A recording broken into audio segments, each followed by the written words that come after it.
Hello. Hey there. It's been a How little you while. be? Nice to see It has. everyone It's been a and bit, hadn't you. it? Your makeup is on point tonight. Oh, it is. Thank you. I haven't worn makeup in a I mean, it while, is so it every felt time, good. but yeah, I like the red. I like the red. Um, who's here? Blonde Buddhist, hello. Terry, hi. Jaded, hello. Llama, Captain. Let's see. Oh, Bells. look at It was Bells that. and then Bell again. Um, Captain, if I didn't say it, Jaded, hi. Oh, both of No, us look lovely. you are. You are. Oh, Yes, fabulous. I will take she it. is. It's She is. been She it's is. been rough. She is. I'm practicing for our meetup in Denver with the Yee. makeup because I'm going to do your So makeup while we're there. excited. I'm super psyched. Let's see here. I think do you want to announce the I honestly think he's going to be the mascot of our show. So, are you talking about the new addition to my family? Yes, you just tell me when you want me to put up the photo. So, Double H, I've been begging to add to our family for a year because I was having that. I needed a baby. Let's be honest. I needed a baby. I just need it. And he gave in to me. And our new addition was born on Sunday. And he will get to come home on Tuesday to live with us. So he was an Easter baby and he'll be home on Tuesday. And if you want to show everybody his picture, you can. I shall. Ta-da! Meet Terry wanted a kid Jasper. and she got a kid. I got a kid. That's right. You've Yep, got he is Jasper, a the friendly goat. goat. He's a dwarf Nigerian goat. Can I tell you I And love the fact that you have Jasper the goat and I have Casper the dog. oh, maybe that's where I got it from because I saw him and I was like, Jasper. Because originally I had said I was going to name whatever goat I got Peppermint. And I saw him and I was like, oh, Jasper. So now we Right. have Jasper and Casper. So I think first off, Jasper and Casper should be best friends. But They also, should. y'all, I think Jasper needs to be our official mascot for the show. I agree because the reason I got him, they actually can be trained like dogs. He'll be bottle fed for several months by me, the mama, and he will sleep in pajamas. So if anybody wants to send him infant pajamas, feel free. He will need them because I keep my room 62 degrees at night. And he will go in and out the pet door and he will be part of our family. I bought his harness today, his leash. Look at those eyeballs. It's so Look at sweet. those eyeballs. It's so sweet. I'm so excited. I really wanted to bring him home today, and I could have. Since he's being bottle fed, you can take them after 2 days. But we're going to be out at the ranch for the solar eclipse this weekend with Right. 8 dogs, and I decided that might be a little much for him. Yeah. So I don't know much about the stress levels or anxiety levels of goats, but I would imagine a new place plus 6 dogs plus everything else going on.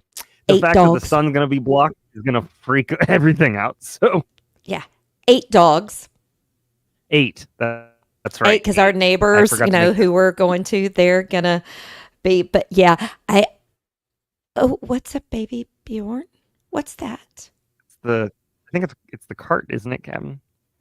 Can he sleep on a heated pad like newborn puppies do? He can, but it's not cold enough for that because it's only 62. He could just sleep under a blanket so he doesn't get chilled.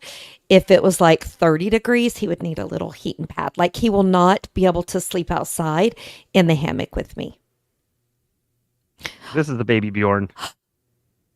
Oh my God. You totally should. Absolutely need that because I was going to get one of those cloth things that you put them in that they can just That's be in. adorable. I can't It's wait. intensely adorable. I can't wait. It's the best. Oh I gosh. he already licked me and kissed me, and I held him for an hour and a half today. No. Yeah, I couldn't leave See, I, either, I need to for get sure. one because I need to wear him in that because he'll get fed by his bottle several times a day. So I will officially be on kid duty. Literally. Literally. 24/7 Jasper Cam. We have Get 8 or 9 Dub cameras H at on the that. house. So I can definitely share camera footage from when he's outside or in the kitchen. I'm not putting a camera in my Hoppity, bedroom. hoppity, hoppity, hoppity, hoppity. Yeah, Yeah. don't do that. Oh, he already Not that today, kind of show. he did a little hop and he shook his little tail and I just melted. And I already have diapers for him. Oh, yeah, I guess so. I guess that's necessary, huh? Yeah. Well, just while he's training. Just while he's training. So he will be our mascot. I might even have to make him a little shirt that says True Crime and Wine Time on it. Oh my gosh, I love it so much. Well, Yeah. So he will I've got. be on our next live stream. He will be right here in my lap. I'm so excited. I'm so excited. Um, so I've got silly, ridiculous news, and I know you have one that we briefly talked about before we went live. What It's would you not so like? And silly. then of course we'll get into our like actual theme, which are crappy husbands. What? Why don't we do my one first? Because then your silly ones can put us back lighthearted. Because Okay. I need people to help me understand how what's happening is happening. I'm sure everybody has heard about Riley Strain, the young college student who went missing after attending my other husband or my cheat husband, Luke Bryan's bar in Nashville. He went missing and they found him in the lake, river, water. They said there was no foul play and he drowned. But guys, he wasn't wearing his jeans, his boots, and his wallet wasn't found. And there was no water in his lungs. So his parents are getting a second autopsy done by an independent person. Because I have to say, I agree with the parents. How can it be accidental if he didn't have his pants on or his cowboy boots? And they weren't found on the bank anywhere. I mean, Yeah, how I could don't that be an accident? And there's no water in his lungs. Because he would have had to taken off his boots and his pants. But he didn't have his wallet. Somebody took it because his credit Right. card was found somewhere else. So I'm just going to go out and say, in my honest opinion, it'd be suspicious.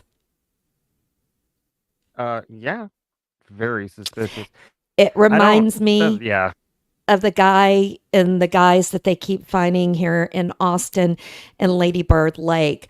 One of the guys they said who drowned, his hands were duct taped, his mouth was duct taped, and they said it was accidental drowning. Those people should like lose their ability to Yeah. to Because yeah. if you had shorts on and flip flops, the water could take your shoes.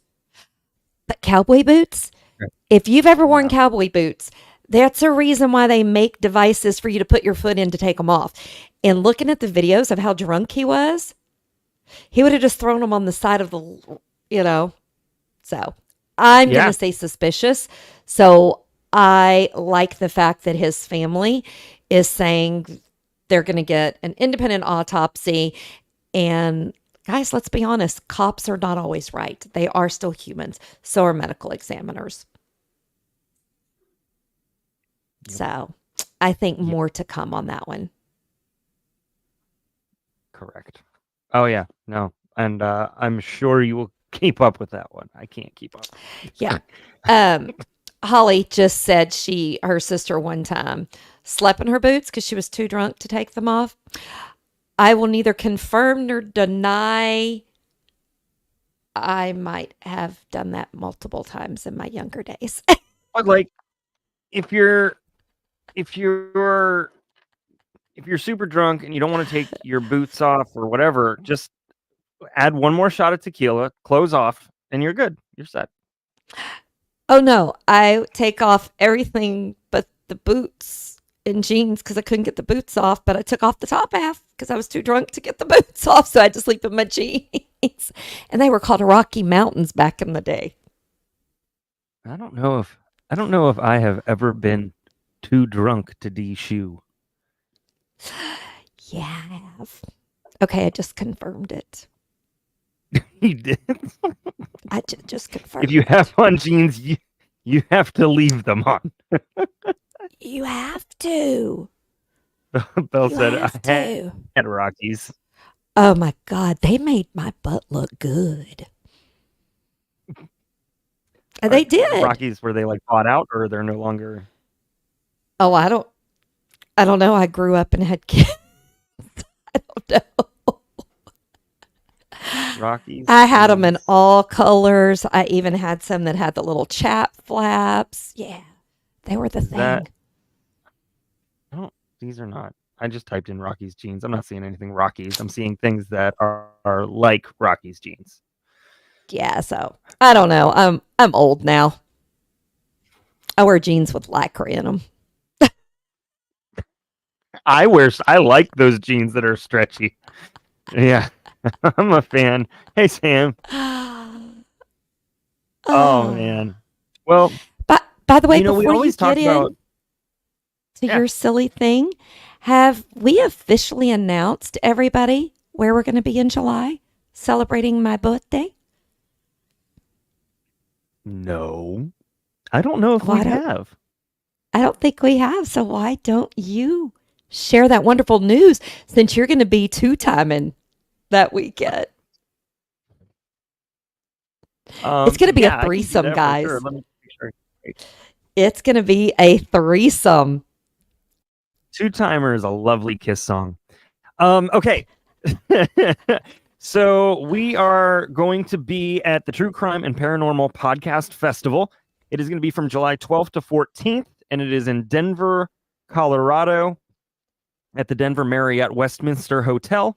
We're really excited about it. I'm doubly excited because Brew Crime's also there, so we're going to get tables that are next to each other. I'm just going to kind of sit right awkwardly in the middle and hopefully get kisses from both sides. Terry and Mike. That's right. Same time. And I'm going to make you a shirt that's half Brew Crime and half True Crime and Wine Time. And since it's the week before my birthday, we're going to do some shots. Shots. I'm gonna die. Hey, at least we will not have cowboy boots on and we won't have far to walk upstairs to our hotel room. Bossy Brunette, you should come on down and celebrate with us. We'll buy you a shot. Way up. You're down south. Please. Oh, I guess that is up, isn't it? You're not wrong. Make him a bunch of shirts so he can just keep taking them off to reveal another. You know what? It's really funny. I could even make you pasties for when you take off the final shirt. Perfect. Yeah, so we will do some live streaming. Yes, yeah, we definitely will. I actually just got the new old refurbished laptop that I bought in the mail. And I think that I'll be able to stream off of that. So I'll be bringing probably my microphone and a couple other things. I just got to make sure that they all plug in correctly. But that's what she hopefully said. We can do some stuff. Right? What would be cool is that when we were in the exhibition room, I was able to set stuff up and we were able just to go live from there. Would be kind of cool. Oh yeah, I'm bringing my Mac, my microphone. I'm even bringing my professional camera in case we want to right. take some professional photos of my tripod. You need to finish that sentence because you said a professional photo to take. Headshots. Headshots. Oh, Angie, that would be awesome. That would be amazing. So I am very excited. The three of us will be together. Yes, and so just to let you know, it's going to have live recordings of podcast episodes, crossover collabs, panel discussions as well. Some of the podcasts that are coming, Voices for Justice, Canadian True Crime Generation Y, The Trail Went Cold, Crime Lines, and of course True Crime Wine Time and Brew Crime, and there's a ton. Oh, True Consequences will be there. So Eric will be there. Eric was on the old Headshots is not better, Terry. Anyway, so Eric will be there. Eric was on Night Court for an interview to talk about his brother. Also, Defense Diaries will be there as well. So Bob Mata will be there. I'll try and get him on a live in some way, shape, or form. There's just so many podcasts. And then of course, if you're into the paranormal, there's a few of those coming as well. Mm-hmm. There's just a lot of cool stuff that's going to be happening. So come on now. Seems like a good time also. That will also be the week after we have the event for the 7-year anniversary of Chase Lackey going missing. And I've already talked with his parents and gotten permission to share photos and things about the Chase case and updates and share a little bit more information. We won't do it on the live, but for anyone that's there in person, you'll get to see a little bit of the inside working and some of the documents, because I will be bringing it all with me. And that reason I'm doing that is because I am getting in a day early since there are some ties to Denver with his disappearance. I'm going to go do some skulking around. It's gonna be cool because just like it'll be my first time seeing a lot of people, it'll be our first time meeting, and Mike and my first time. I know, face to face. It's been like 4 years. I just went down south a state and met up with a couple of mods that are here on our channel and got to meet them, and that was cool. So we had a good time. It's always a weird, it's less weird nowadays to meet folks that you've known online, as long as you're safe about it. It happens way more often. But it'd been a year, and I was like, I think they're not going to murder me. They might, but hopefully they know how to do it and get away with it. At least get away with it. That's all I'm saying. Make it worth it. Well, I will say today when I went to go meet the rancher where Jasper was born, as I'm driving there, I'm talking to one of my gays and I tell him, just so you know, I don't know the guy's last name and I did not do a background check on him.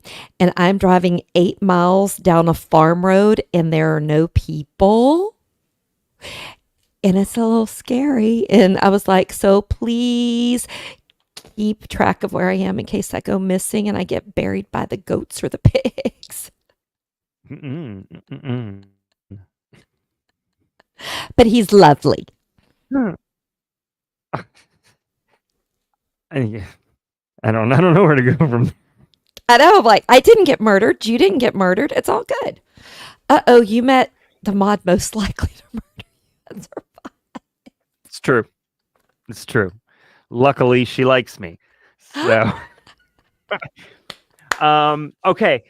So, in terms of some ridiculous news, we always think about Punxsutawney, whatever. Phil, the groundhog. We always think about him seeing his shadow, predicting that stuff. Not double. Never mind.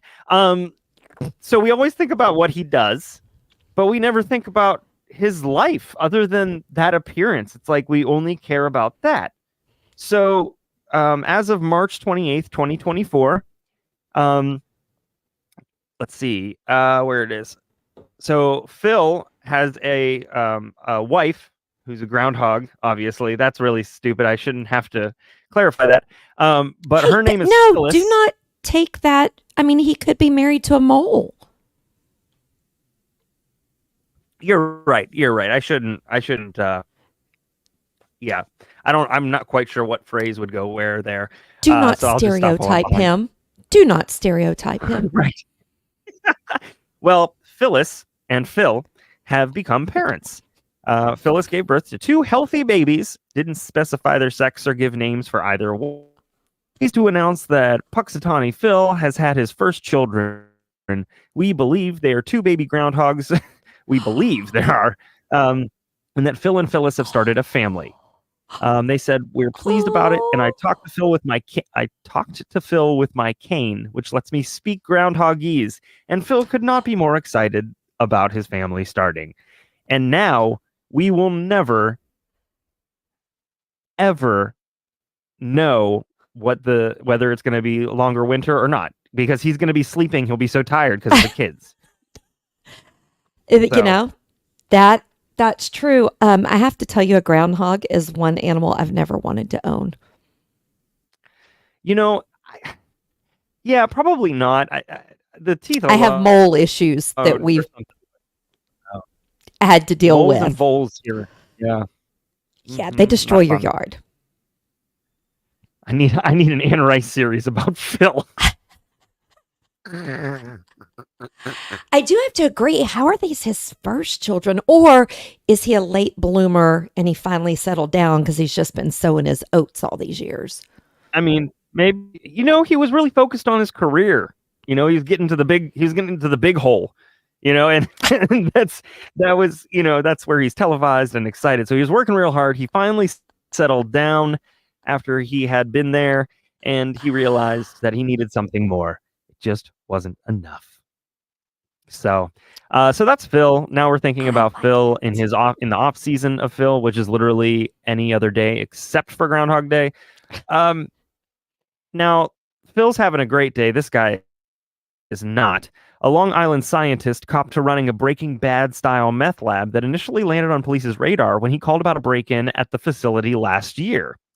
He's 23. He accidentally called the cops on himself when he dialed 911 around 3:30 a.m. June 7th to report a burglary in progress at his purported, is this a word? Ronkonkoma establishment, Quantitative Laboratories LLC.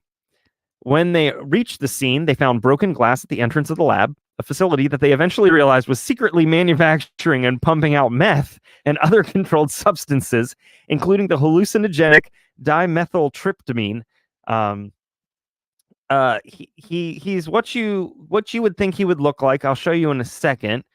He's definitely got this Dexter look to him, but that's not the point. He didn't kill anybody. He's running a meth lab. He had more than 100 items of lab equipment. He had 3 ounces of meth, 625,000 milligrams of pure ketamine, and 20 plastic jugs of gamma butyrolactone, GBL, which is similar to the date rape drug GHB. I was say, yeah. And they also seized $40,000. He was literally operating a Breaking Bad style drug lab and tried to conceal it under the guise of a legitimate business. That's so insane. Until he messed up and called 911. Right. Though he admitted to manufacturing the potent and deadly drugs, his lawyer attempted to paint a positive picture of his client. Of course he did. That's your job. Attorney David Besso, in case you guys want to never hire him, told Newsday his client is a, quote, brilliant scientist who is examining drug addiction for the public good and denied he sold meth out of a lab. Sir. Let me see here. Let me open this picture of him. I'm going to just say that's not a good spin job. Nobody's buying that story. Oh, yeah. Fella. What a champ. He was either going to run a lab or he was going to drive a white unmarked bus. There was no in between. He had those 2 options. Yes. So last but not least, This Tennessee mom, as of April 4th, reminds me of you. Why? Because here we go. Tennessee mom turns in teen sons after seeing them on wanted poster for allegedly shooting at a cop. And she is quoted as saying, hell no. That would be me. Not no, but hell no. And I would drive them there. And I would Right? turn And so- over their so birth they, certificate, their toothbrush, Right? DNA Tennessee would mom be turned in given. her two sons. Yes, to teach them a lesson after she spotted them on a wanted poster. She goes, I'm like, are you serious? Oh, hell no. Recalling they the moment she wanted saw for? the faces for shooting at a police officer. Oh, yeah, definitely. She goes, I don't play no games with them. If you want to do the crime, you got to do the time. Plain and simple, she said, explaining that despite her tough love stance, the situation was very emotional for her. Her kids are 17 and 18, and they're accused of firing 2 bullets at a pursuing police officer after they allegedly fled from him during a traffic stop. And then they fled into the woods on foot after firing the shots, and their faces were later captured on a nearby residence's door camera. Well, the boys good said they were job, innocent. Mom. Let's see. They were charged with aggravated assault of a police officer. Good. They've interviewed a third person of interest, but they haven't charged them. I just think it's hysterical that she was like, "Oh hell no, oh no." Right? So many parents are like, oh, I mean, I just read a story this morning about the kid who was one of the kids who helped beat up and kill a kid. The parents took him to his cabin to let his hands heal so he wouldn't get caught. No, you don't cover up your kid's crime. You turn them in, because how are you going to teach them to do the right thing?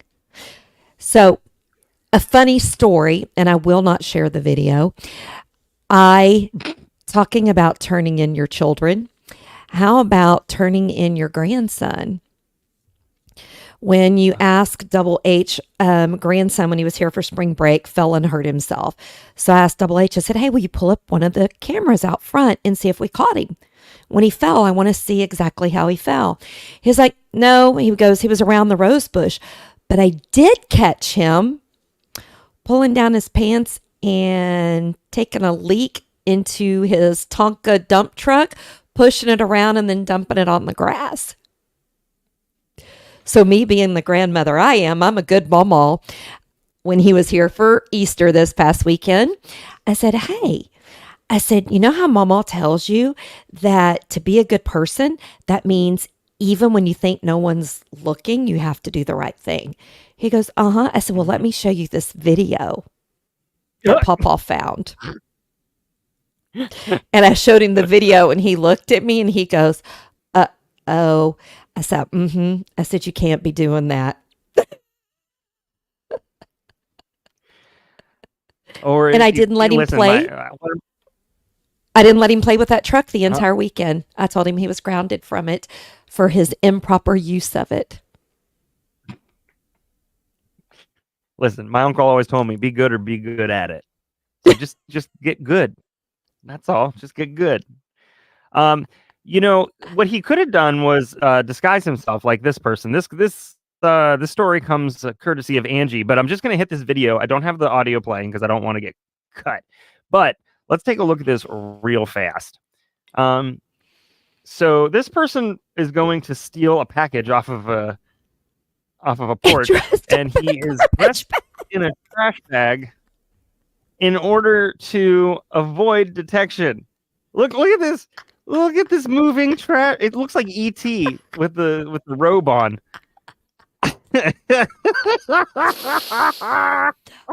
Oh my God. That is hilarious. Oh man. You know what though? They don't know who he is, right? Well, I don't know. Let's see. A person who was taking a package off of somebody's porch obviously had a harebrained scheme, but it worked. So It's starting to make the rounds because it captures the thief who disguised himself as a trash bag, but on the move.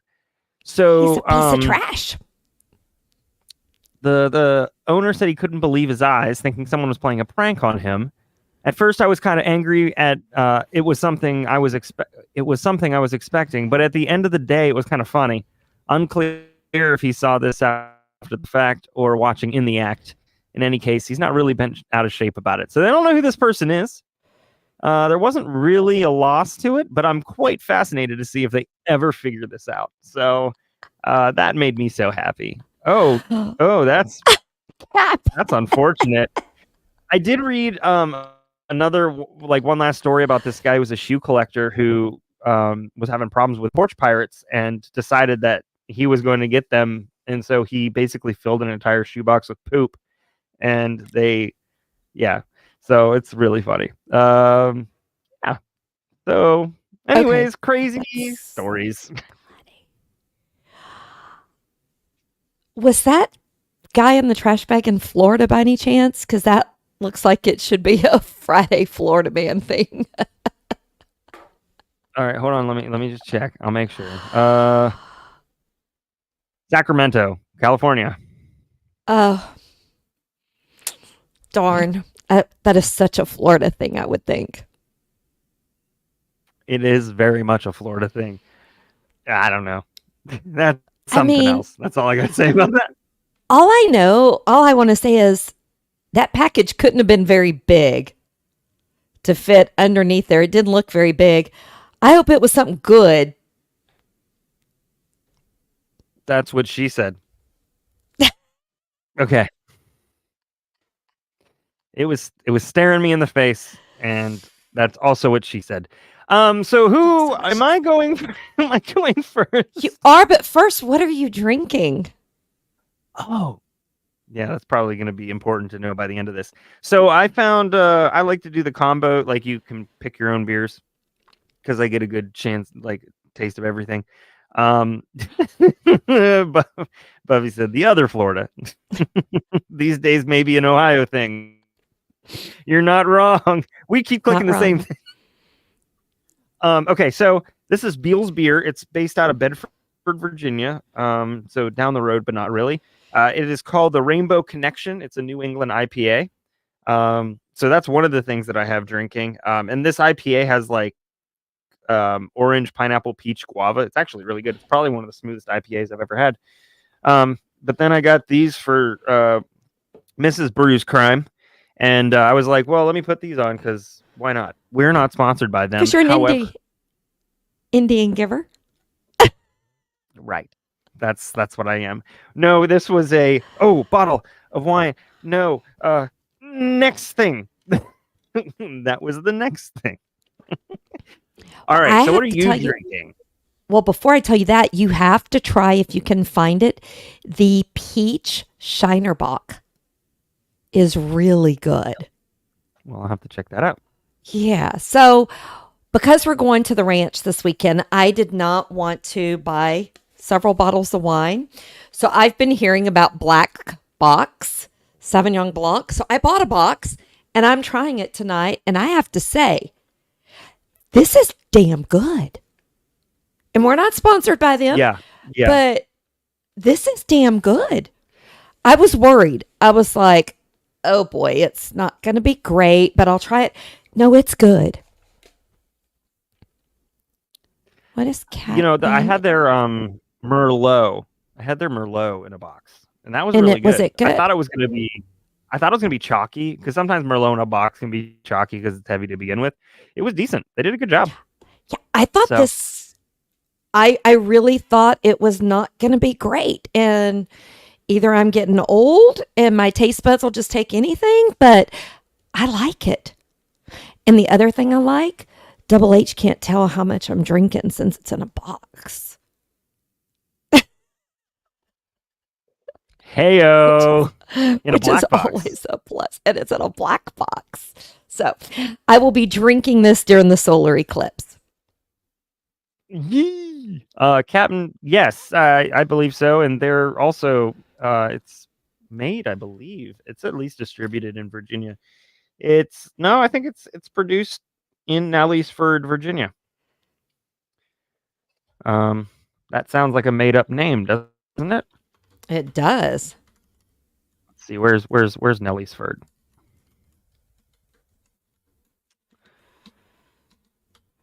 Oh, it's Uh, just yeah. No, I've been in that general area. It's just southwest of Charlottesville. Cool. Right around the road. Yeah, so that's what we're drinking. That's what we're drinking. And I will not get as intoxicated as I did last live stream. Because That that was fun. spicy not the next day. It wasn't. Yeah, Oops. I was hurting. Was that the same night that I So, went through a bottle? I think it was. yes, Oh man. I am ready for Oh, your what a case because night. I don't know your case. So, some folks who are here, just because I know their background of remembering everything, will know this case. Our theme tonight is husbands under suspicion, but the reality is this is just an asshole. So I calls it like I sees it. Okay, so I'm to begin with. There's a quote from the perpetrator's family's press release. And so it says, there is no such thing as a harmless lie, no matter how small it is. You may think a lie only hurts the liar, but this is far from the truth. If you are traveling a path of lies, please stop now and face the consequences. Whatever those consequences, they will be better than the pain you are causing yourself and others. I really like that quote because this comes down to lies. So, hello, Shunka Bacon. So, Okay. we're talking about a POS, is what you're saying. Yes, POS named Not Mark like Hackett. my wonderful WH. HH. No. Who let me get a code. No. Mark Hacking is a. You'll see. Okay. So there are a lot of deadbeat husbands, ex-husbands, estranged husbands. We've heard about some of husbands on this show. And I really thought that I'd heard some of the worst, but Mark Hacking takes the cake, eats it, and shits it out too. He's a prick. That's right. He did all this. I was in a weird mood when I wrote this. So, Okay, I'm like going, do you have proof of that? I do not. But by the end of this, I'm sure that was another piece of evidence the police found because this guy's an idiot. So there's so many reasons, but let's kind of take a step back. From the moment Mark Hacking and Lori K. Soares met, I'm starting to think it's Suarez, but I'm going to go with Soares, met, they were inseparable. Mark was 28. Lori was 1 year younger. In Lake Powell, Utah in 1994, their lives were changed forever. During their 10 years together, up until 2004, friends and family saw them as a wonderful couple. They had a strong, intimate relationship, and around the same time, they were gearing up for a move. Mark was planning on attending medical school at UNC Chapel Hill in North Carolina. Now, keep that in the forefront, back, wherever you want to put it. Remember that. On July 19th, 2004, Lori went out, and she did not return. Around 10 a.m., Mark called her office at Wells Fargo in Salt Lake City, Utah. She was a trading assistant.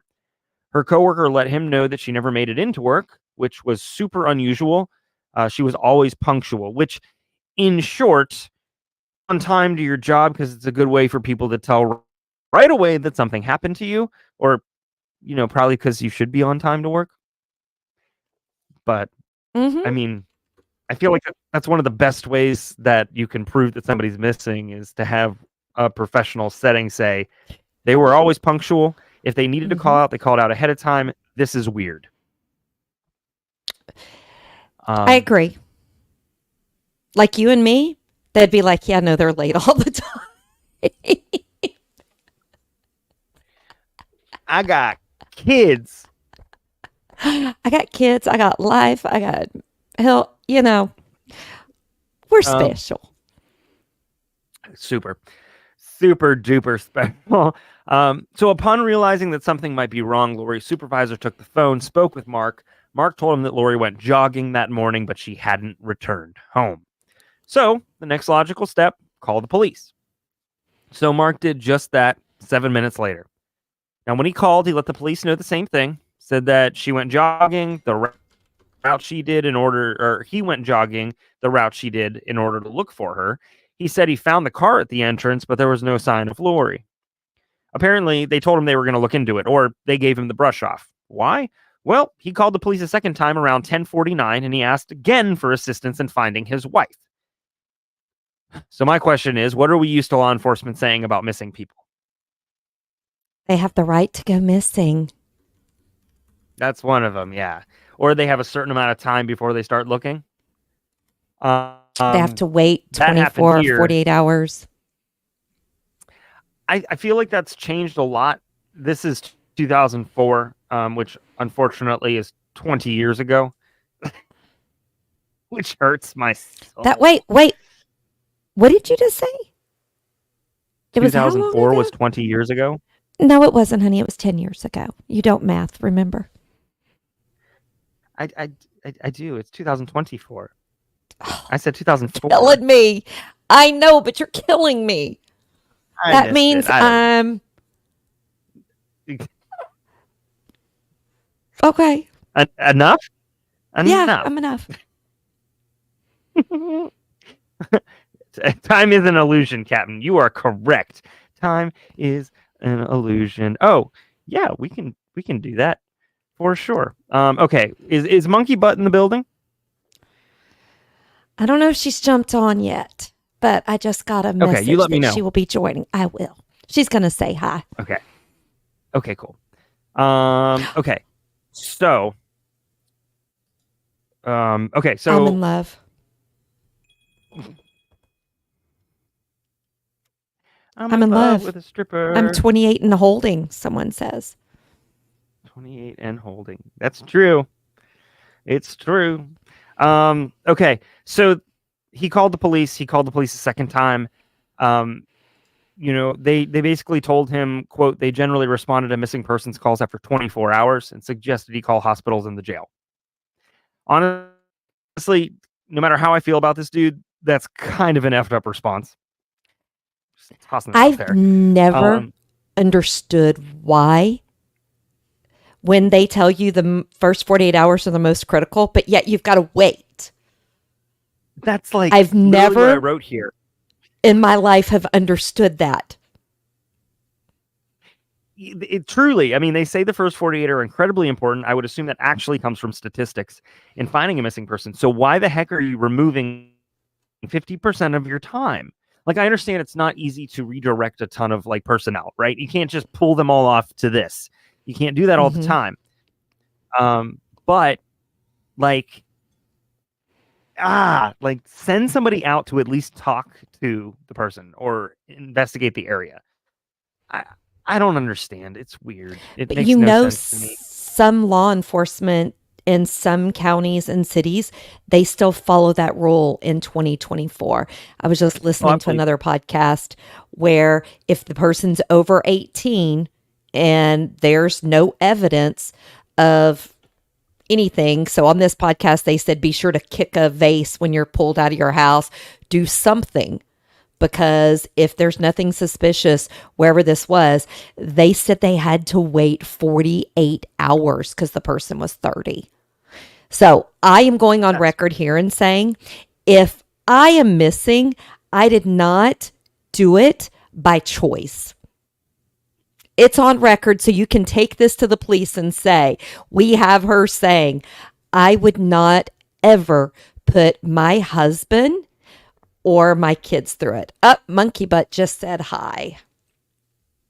Monkey Butt. Hold on, I got it here. So guys, Monkey Butt is my granddaughter. She is not aware about the newest member of the family.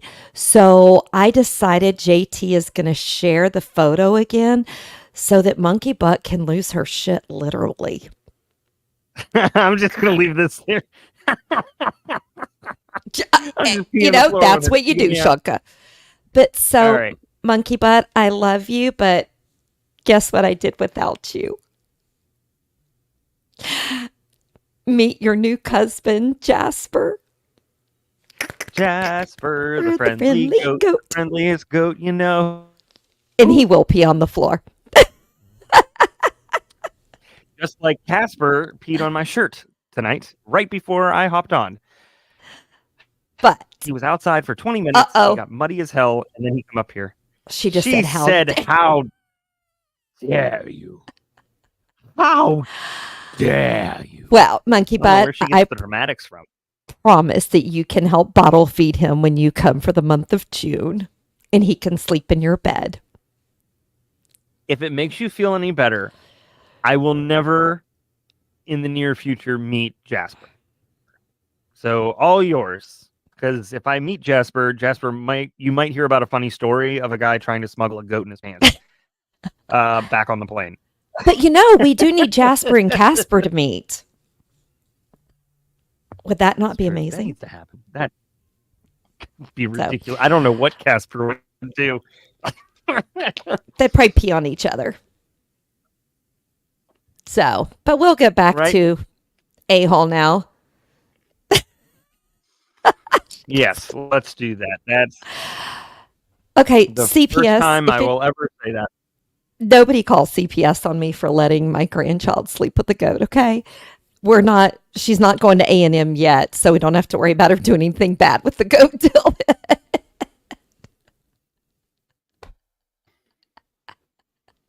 Nope. Are we back? Jake. Yep, you froze. Okay. Yeah. Yeah. Okay, now back Yes. to the bad fine guy. with the goat. I feel like there's worse stuff happening. I agree. I agree. All right. Let's see here. Okay. So the police weren't helping at that point. They eventually got on it that day. But Lori's family, friends, coworkers, and more volunteered to assist Mark with the search. That included Lori's friends who had to fly in order to do this. The search was coming up empty-handed. As I can only guess you imagine by now, because if they found her, I wouldn't be talking about this. July 20th, the day after searching began, Lori's family had a press conference. They asked for any information on her disappearance. Posters were hung up and contact numbers were passed out amongst the community. Eventually, Lori's search party had like 1,200 volunteers, which is crazy. I mean, that's insane. Crazy. So she was like a fantastic person, and I'll say this: Mark did not last long on this search. He was admitted to the University of Utah psychiatric unit, like the day after, Really? for a mental breakdown. Yeah, so like when I say mental breakdown, I say it tentatively for many reasons. Now, I don't want to judge him and what happened. In this case, like I don't know if that was on purpose or, I mean, guilt is insane, like what it does to you. I would also say if Double H went missing, I've said this before, like Double H has had surgery recently, as you know, and my biggest fear is to lose him. And I have told my best friend she would either have to put me in a mental hospital or glue me back together and give me a lot of wine. So I agree, you can't judge if something like that happens, because it could be guilt, Right. or it could be like me. I mean, he is my rock. I would lose it. Right. And I mean, like, but I would be out there searching. Yeah. So like, in this case, they, so police found him wandering around a Salt Lake City motel with nothing on but a pair of sandals. Nothing on? Nothing on. Okay. Is he attractive looking? No. He's okay. in our thumbnail. Not in fact. I mean, not to me. I gotta look. So, no, he's not. Okay. He's like the C-list Mr. Clean.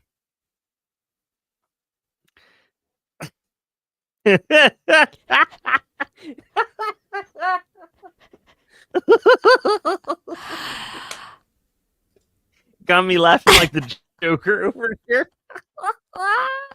I'm sorry, that one made me laugh so much. I think I wet myself just a little. Not wrong. Not wrong. Okay. So they found him wandering, which I mean, kind of sounds like my Friday nights, but that's just between you and me. Nobody else. Just us. Just There wait until you and- Colorado. I know. Just wait until Denver. Duh. Us in a I've never been to Denver. hotel. I'm so excited. Us, a hotel, Mike, Yeah. and 420. It's going to be funny. Gonna be fun. All right. So what happened in the opening of this case? Emphasis on the wrong syllable. So much happened in the opening of this case, and it seemed like no matter how hard they tried to believe it, Mark was not the person he said he was.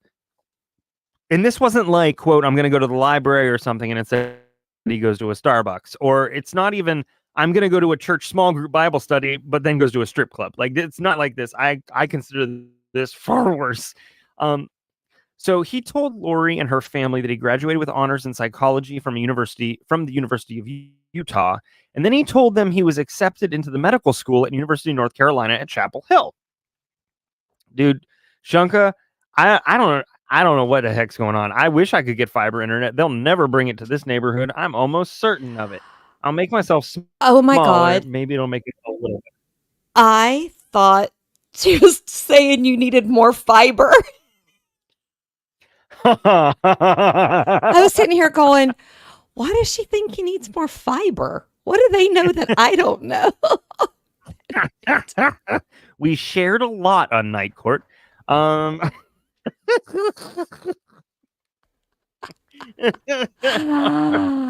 Okay, I get it now. So he does need faster internet. Yes. So this is what drove their move to Chapel Hill. Now, Mark's father, Doug Hacking, or Dr. Doug, because he's a pediatrician, found out what Lori's parents had no idea about. Around July 22nd, he told reporters that his son never received his bachelor's degree and he'd never been accepted to medical school. The entire thing was a lie. Apparently, he felt pressure to excel academically, so, he lied about it rather than doing the actual work, which is a great testament to his character. He is a man. Yes. Sponsored by Metamucil. I prefer Benefiber. I mean, listen, he does have diabetes. Correct. All I'm saying is that if Metamucil wants to sponsor us, they're more than welcome to. I will do all kinds of things. I listen, it'll be for more than 35 cents in that case, but that's because this is a team effort and it's not just me. Okay. So the entire thing was a lie. I've never known somebody as dedicated to a lie that they would move across the country to nothing. That's pretty dedicated. I mean, that's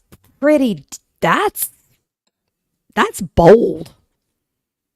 Right. Yes. It's super bold. I don't know. What are you going to do after you get there? Like, just disappear for the day and say I'm in classes or something? I don't know. I mean, he does get credit for going the extra mile. Right. Yeah, literally. Extra, like, 2,000 or whatever it is. Yeah. So Lori's family, upon hearing his father announce that, learned it for the first time, but they were still looking for Lori. This isn't going to stop them from doing that. One thing's for sure, after the dad's press conference, a lot of people thought, if Mark is capable of lying about this kind of stuff, I mean, it's not a far stretch. But, other people said just because he lied about this doesn't mean he was necessarily involved in, the disappearance at the time. True. So what's important, though, I think, is that the police thought Mark was a person of interest from the beginning. And as evidence was found, he was moved up to the primary suspect. Now, the investigation didn't take very long for various reasons. But, the day that Lori disappeared, once the police hopped on this, they searched her apartment.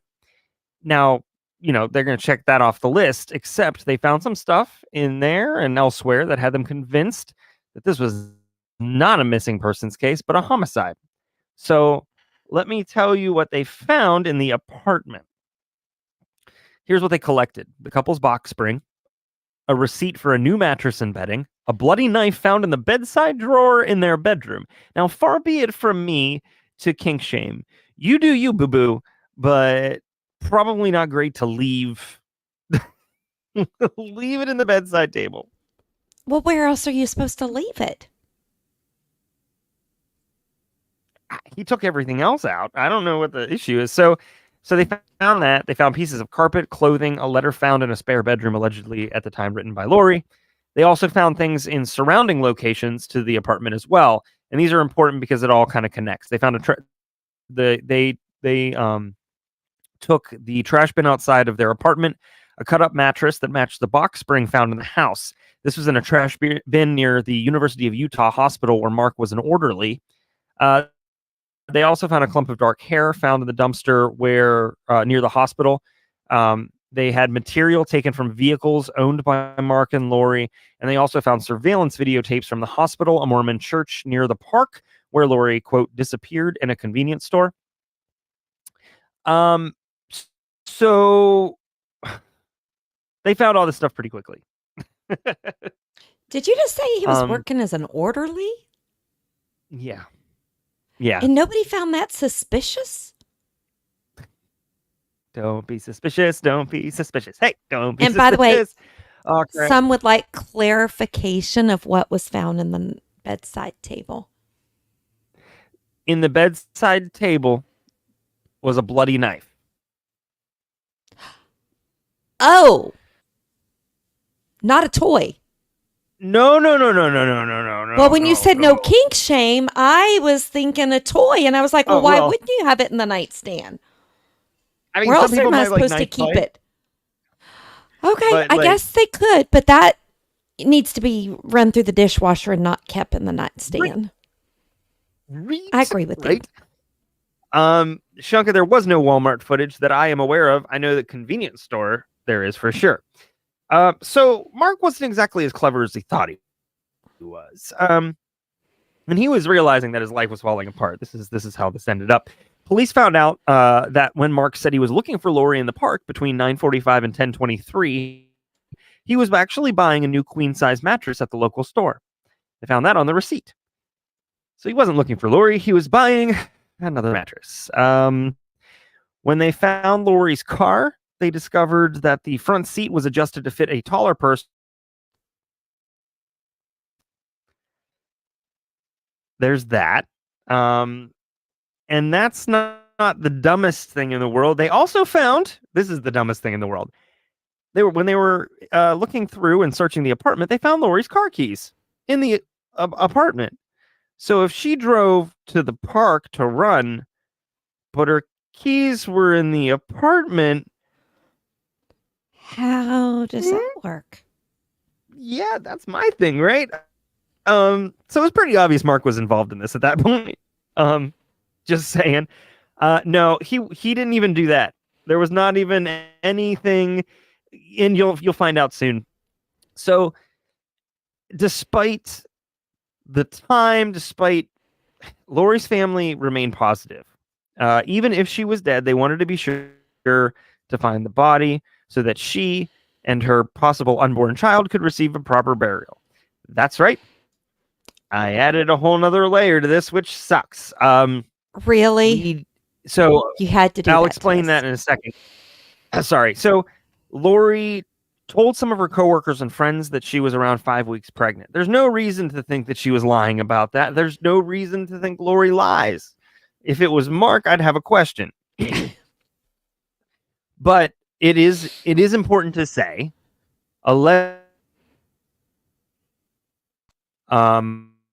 like I said, I'm more like the human side. If she said that, I believe her. Yeah. But in terms of evidence, by the time they found Lori, there was no way to prove that one way or another. And because What? of that, they had to drop one of the charges. What do you mean there was no way to prove that there was an unborn She baby? was not found for quite some time. And I'll explain where she was found. So, Jesus. yeah, no, it wasn't anything like he did something to her so that they couldn't find that. That was none of that. So Okay. yeah, no. So, I said things moved fast. Less than a week after her disappearance, the police had enough evidence that pointed to Mark. They felt comfortable in believing that Mark murdered Lori in their apartment early on July 20th and disposed of her body in a location at that point unknown to them. Now, as mentioned before, Mark went to the psychiatric ward, and on July 24th, Mark's two brothers, named Lance and Scott, I could not think of more like privileged family names, went to the ward. They went to visit Mark with the intention of pleading for him to tell them what happened to Lori, because at this point the evidence is all turned in that spotlight. Honestly, Mark is the reason why most men are, well, no, stats are the reason, but Mark is one of the add-ons of why people always look to the husbands, because so like Steph or Blaine. Yes. Blaine. So they basically kind of pulled a detective. They visited him. Then they said, we're going to give you the rest of the day, stew on it. And then they came back, these two brothers. When they returned, Mark admitted that he had murdered Lori. So what happened per what the police found out, and then also what Mark attested to, what happened in the days leading up to and the day of Lori's death. So while Lori was at work on Friday, July 16th, she wanted to get information concerning financial aid at UNC, where Mark was accepted for medical school. I'm guessing she asked him to do it, and he didn't, so she just decided to call. It's not unlike something that Carrie would ask me to do, and then I didn't, and then she ended up doing it. Although lying about going to medical. Lies unraveled. Right? So UNC said they didn't have a record of Mark hacking being newly enrolled. Lori was appropriately upset about this, and she was at work, started crying. Her coworkers sounded wonderful because they basically convinced her to leave work early. So she did, and she used that time to confront Mark. At 5 p.m. the same day, Lori called UNC again and left a voicemail, but which suggested that Mark tried to talk his way out of this discovery. And he said, well, I mean, yes, my name might not be there because there was a computer malfunction. The only malfunction is you, good sir, and that lie. I was like, is horrible. Right? Oh, man. Yeah. This is I'm about to crack this bold rock for that. And I'll regret it later, I'm sure. Oh, that's not bad. That's actually really good. Vodka. Is it at least chilled? Yes, it is. Okay. Real vodka with grape. That's interesting.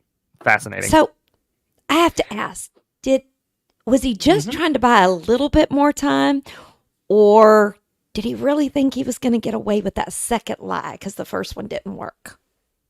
At that point, I think he was very sure that was going to work. That was going to stop her from looking into it. And I will tell you, I think he thought that worked all the way up until the last second.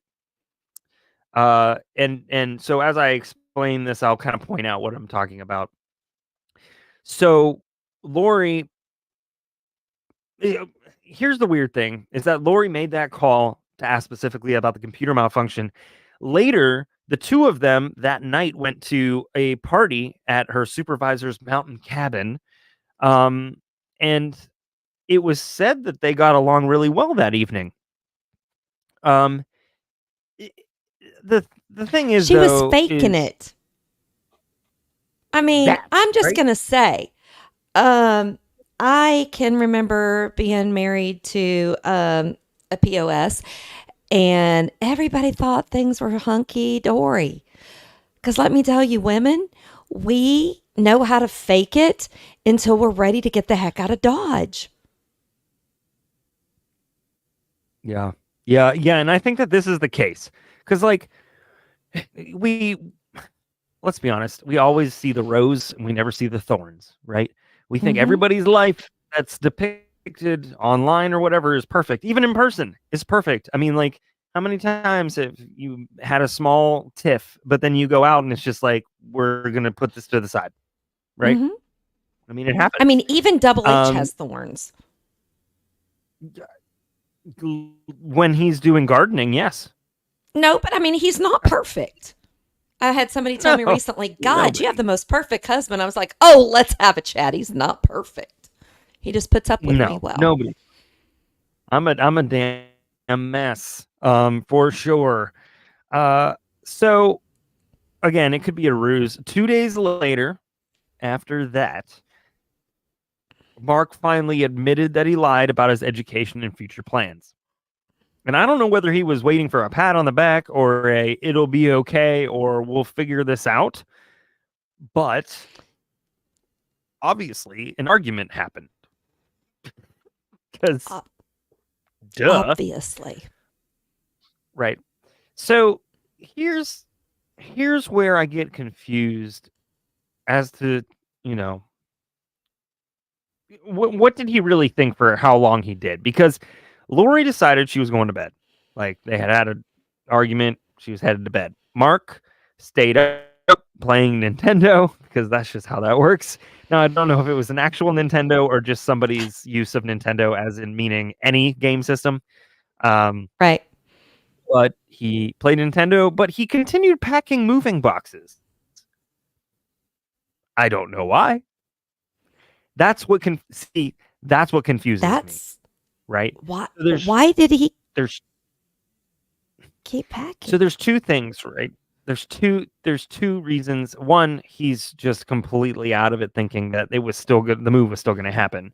Or two, that's what he said in his confession or his admittance of what he did, but that was his way of getting to how he had the 22 caliber rifle. Because what he said was he was packing, and during packing he came across a 22 caliber rifle. How did Accidentally. he so that's what I'm saying is, like, I think it was his method to get to how he had the gun. So I don't think that it was I don't think he was actually packing. I think it's just his way of saying I was I think reaching his around back and was against the wall and he was yes, grasping for straws. 100%. Um and so at 1 o'clock he went into the bedroom, and while Lori was sleeping, he shot her in the head, as one is wont to do, apparently. So he's a coward as well. Yes, 100% a coward. So Mark continued as to what happened afterwards. Because he loved his wife so much, he wrapped her up in garbage bags, along with the bloody top of the mattress, which he cut away. He cut away the top of the mattress with a knife. Then he put her body in a dumpster at 2 o'clock in the morning. He then got rid of the mattress in the church trash bin because, that's not obvious at all. Yeah. A How bloody often do mattress you in a find a church mattress trash. in a church? I don't know, because they don't give nobody nothing usually. So, having anything out there is random. Um, the the gun he put in another unidentified dumpster. They never found that gun. But it kind of didn't matter much. And we'll explain why in a second. So the next day, the brothers went to the police, told them about Mark's confession, and he was arrested on August 2nd, 2004. He was moved from the psychiatric clinic to Salt Lake County Jail, where he was charged with first-degree murder and 3 counts of obstructing justice. That was a week later after he moved there. The confession pushed another 2-week-long search for Lori at the Salt Lake County landfill because of where he said he dumped her body. So the search was supposed to last a month, but it would end up going much longer, and here's why. Because they had thousands... They had a ton of garbage, thousands of tons of garbage compacted over 30 to 40 feet deep and 2 soccer fields in length to go through. Dang, that's a lot of trash. Right. And they had, regularly 38 volunteers, because you can't have regular people going through this stuff, right? You can't just have volunteers. So they had 38 people, including police officers, firefighters, public safety officials, and the urban search and rescue team that looked for human remains at the World Trade Center, all going through this. And they went 11 hours a day for 4 days a week. Wow. I mean, ask somebody who's done some training, since I'm part of the CERT team and we've done some light training. I mean, 11 hours is a lot. Yeah. Yes. That's funny. That made me chuckle. I won't say it, but it was funny. That makes me laugh. Okay. So again, they were in all kinds of protective gear too. They're in protective gear. This was around July. That's hot, right? Sorry. Yeah. July, August, September. Around August 2nd was when he was arrested. So somewhere in there to September, they were looking. And yes, hot, right? And they're sitting there in steel-plated boots, coveralls, leather gloves, masks, eyewear. I mean, hot. And you're talking this is like a landfill. So there's no shade around. It's literally you, sun, you, trash. The bugs, sure it was fantastic, the birds. Yeah, no. So even without Lori's body being found, the police chief thought that they had a really good case. He said, "We are hopeful we can find the body, but we believe the case is strong enough that we could prosecute without it." And primarily because the brothers were going to be good witnesses, because they have nothing to gain out of, their brothers going to jail, right? So there's nothing to gain out of doing this. They never found her? Oh, hold on. No. So we'll get there. Okay. Investigators, so as evidence kind of piled up, investigators were able to match Lori's blood to that was found in Lori's car, on the couple's bed rail, headboard, mattress, and the blood found on the bedroom carpet, and the knife found in the sheath. The knife found on the side table, and then there was another knife that they found stuff on, that knife was believed to cut up the mattress. They also discovered a letter written by Lori, like I mentioned, days before her death. It said, quote, I hate coming home from work because it hurts to be home in our apartment. I can't imagine life with you if things don't change. And the letter also said, I've got someone I don't want to spend the rest of my life with unless changes are made, which he apparently probably saw the letter, knew that his lie was discovered, things were falling apart. He didn't know I think he freaked. And I'm not saying that was the right thing to do. Obviously, it was not, but I just have to stop. What kind of person she was to want to give him the opportunity to change? Because I have to tell you, I would have been peace out. There would have been no opportunity for change. Call me a quitter. I would have peaced out and eaten a lot of ice cream. I agree with you wholeheartedly. But we do, I guess I haven't brought this into it just because it didn't really play a primary piece. But they were Mormon. They were Latter-day Saints. So divorce in that faith is very difficult. We've seen that whole thing with Lori Vallow and Jodi Arias and all this other stuff. I mean, it's just like tough. Gas math. Gas math, exactly. So they, on top of that, were compiling video evidence of Mark as well. There was a video of him entering a county store. He bought cigarettes. He checked his fingers, and then he drove away in his wife's car 18 minutes after the time police believe Lori died, which means Lori was probably in her own vehicle. Yeah, and so they also had video evidence that possibly included images of him disposing of Lori's body in a dumpster and driving her car to the park. Anyways, the prosecution decided to file first-degree murder charges against him, which was, I flippin' hate Utah so much because they don't give you the specific sentence. They give you a range, and then they leave it up to the parole board to determine how long you're gonna, right?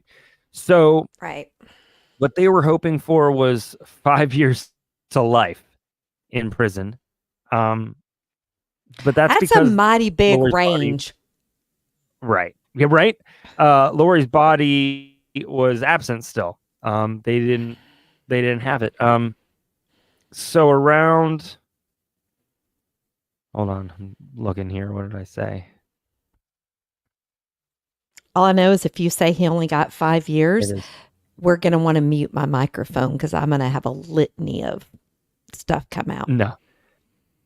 So there was we'll get to Lori. So before she was found on August 14th, there was a memorial service for her. More than 600 people showed up, which is crazy. That is. The Lori's family allowed Mark's family to attend the service. His father, Doug Hacking, actually gave the opening prayer, which I just like. I mean, I get it. They weren't responsible for that. They weren't responsible, cool. And his brothers turned him in. So right. I mean, I have goosebumps. Yeah. So, in remembrance of Lori, her mother set up a scholarship fund in her name. The fund grew in about a month from 12,000 to 81,000. 50,000 was donated by Oprah, because she did an interview with her mother. Then so just to tell you, which is good news, the scholarship's awarded to a woman who has been disadvantaged by financial hardship, abuse, family difficulties, or other life circumstances, who attends the University of Utah's School of Business and is in need of assistance. So that's really good. So good for them. That's really good. On October 1st, 2004, a little more than 2 months since Lori was reported missing, she was finally found at the Salt Lake County landfill. Yeah, so Police Sergeant J.R. Nelson said that, well, he was the one that made the discovery. He was sifting through garbage by hand, and he said, quote, "I pulled this group of trash out of a bag, and hair came out of the bag." And he also saw that the bag contained, a human jawbone and teeth. So it was enclosed and treated as a crime scene. Obviously, they worked for hours gathering her remains and other evidence, but it didn't take long for them to identify those remains as Lori. Obviously, both families were happy and sad, right? Obviously, I mean, yeah, that's a sad thing, intensely so. But they said that they were relieved that she was finally going to be able to be laid to rest. Apparently, Mark also expressed relief that Lori had been found. I don't care, Mark. What? Why did he? He knew he care? was going to. He knew he was going to jail. Like he knew. But why did he care? Why did he even open his mouth? I don't know. Because for Sorry. the same reason why he opened his mouth when he was so after Oprah made that donation, right, to the scholarship, he Mhm. announced from his prison cell that he was going to write a book about everything, and the proceeds would go to that scholarship fund. 'Cause it's All gotta I'm be going to about Mark. say is I really hope in prison a lot of things are getting put in his mouth.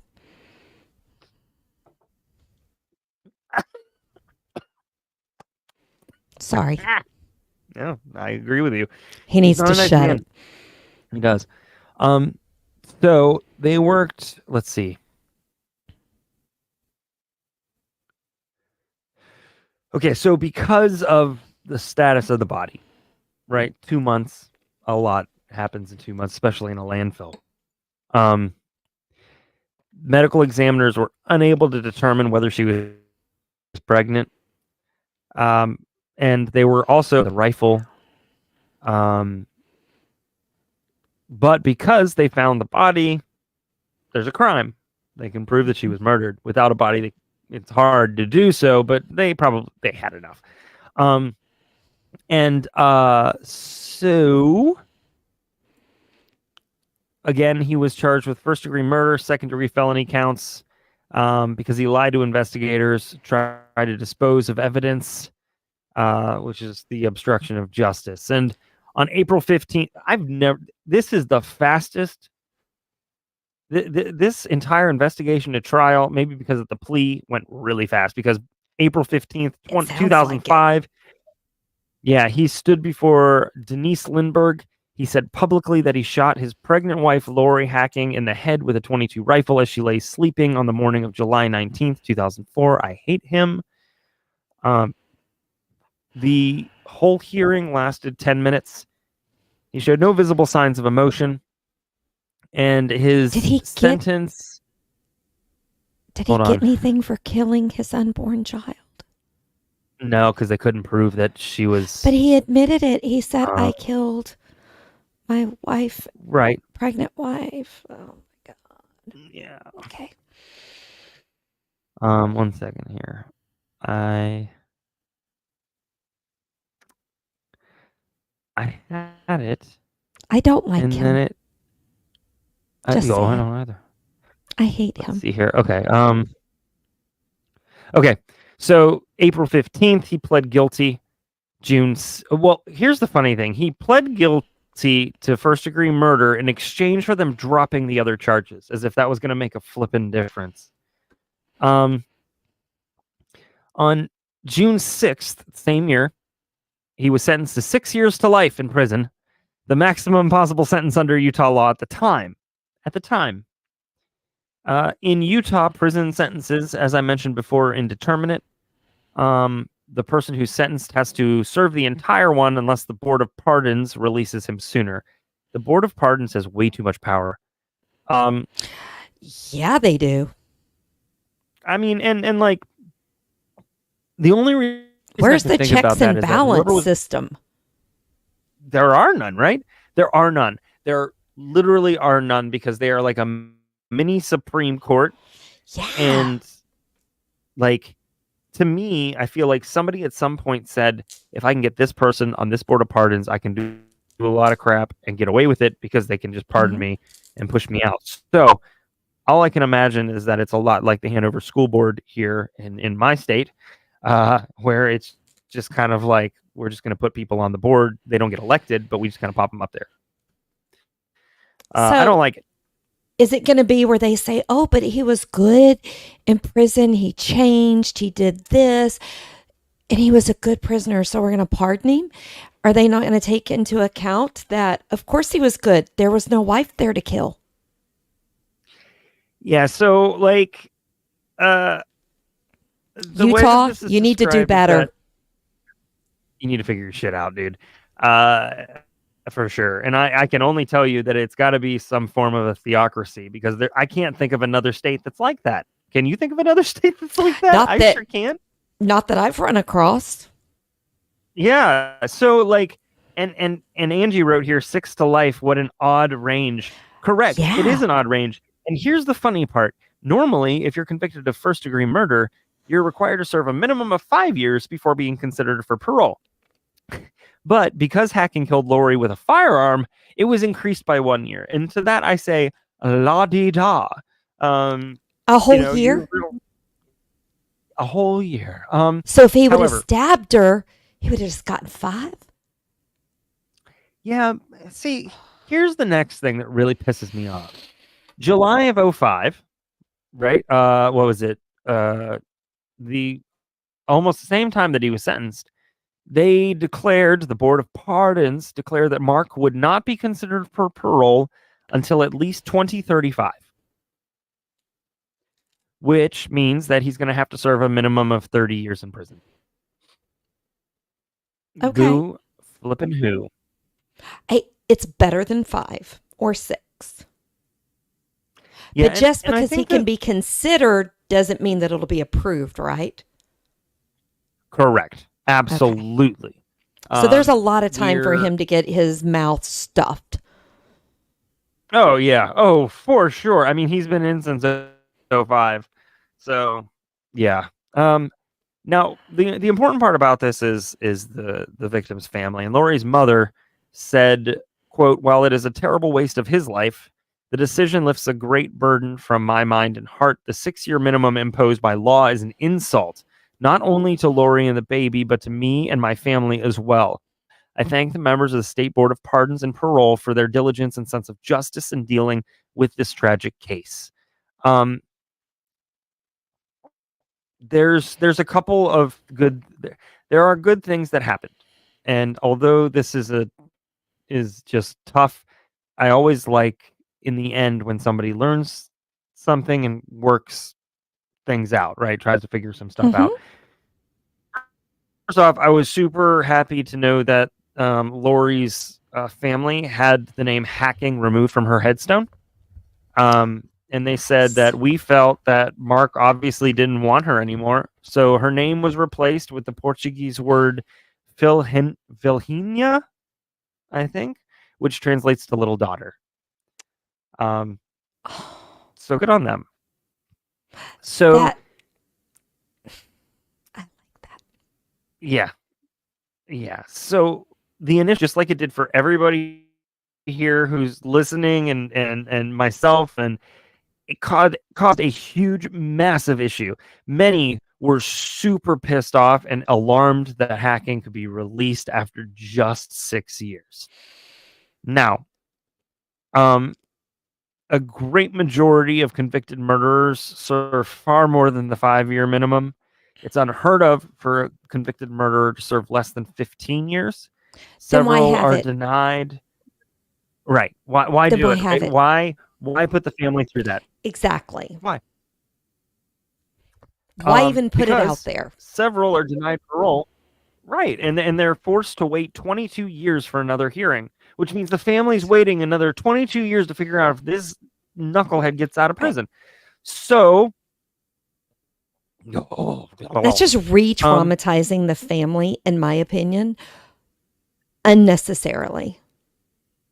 Admittedly, what came out of this is not a great solution, but it is a good one. So on March 20th, 2006, Utah House Bill 102, also known as Lori's Law, was signed into law, and it stipulates that people convicted of first-degree murder in Utah must serve at least 15 years before they can even be considered for parole. So not 5, not 6, 15. So that's great. But that's that is not enough. wonderful. But it's not nearly like if you guys, take the life, you serve life. I'm just going to say, I expect everybody, whether you hate me, love me, like me, or whatever, if somebody murders me and they only get 15 years, that's not enough, because let me tell you, my life is worth more than that to my grandkids, my husband, and my kids. 15 years is not justice. You take a life, you serve a life, unless there are mitigating such circumstances like you're a battered woman and, you serve 30 or 45. But I don't know any murderer that only deserves 15 years for taking a life. I know, because of how insanely heinous this was. like he's not going to get out. But there's an issue. There's an issue with the fact that in 11 years he's getting out for two reasons. Could get out for two reasons. One, he could get out, but two, his Lori's family literally has a countdown, day by day, Exactly. hour by hour, minute by minute, knowing that in 2035 he is going to go up in front of a parole board, and maybe, even if Get there out. is the smidgen 0.001% of a chance, they are going to be tortured until that decision happens. They're re-traumatized. How old will he be at that point? Do I need to get my calculator? Hey, I got my calculator. I had it on my desk in case we had to do math. He'll be in his late 50s, early 60s, I think. So he could still live another 30 or 40 years, get another wife, Oh, yeah. have a life. He can even father a child. Yeah. And like, I Not totally understand acceptable. that his family. No, I know his family like wants him to figure his crap out. I get it. No, Okay. you do the time, you do the Oh, yeah, crime, yeah. you pay the.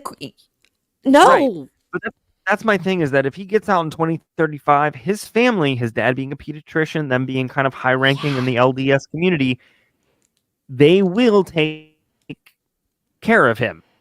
So it's They not like will. he's going to not go back to something. Well, maybe So- not. Maybe his family, I forget what the term is in the LDS, but I have a couple of Mormon friends. There is a terminology where they ostracize if a child or if a family member does something. There is something in that religion that you can cut them off, and you're not looked upon by the elders to still take care unless they think he's repented.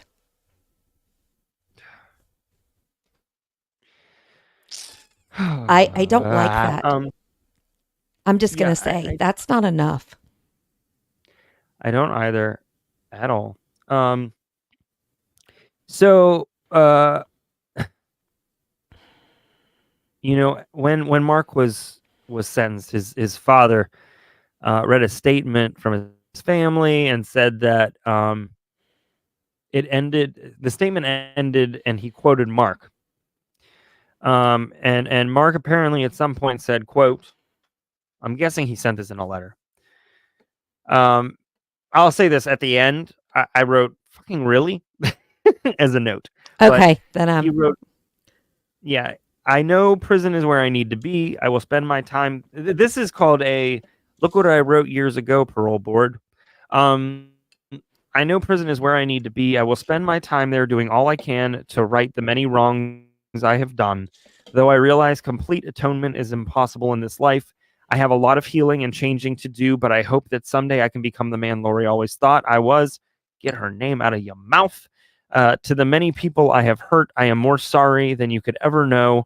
Every day my soul burns in torment. When I think about, I think it's not his soul that's burning. When I think of what you must be going through, I wish I could take away your pain. I wish I could take back all the lies I've told and replace them with the truth.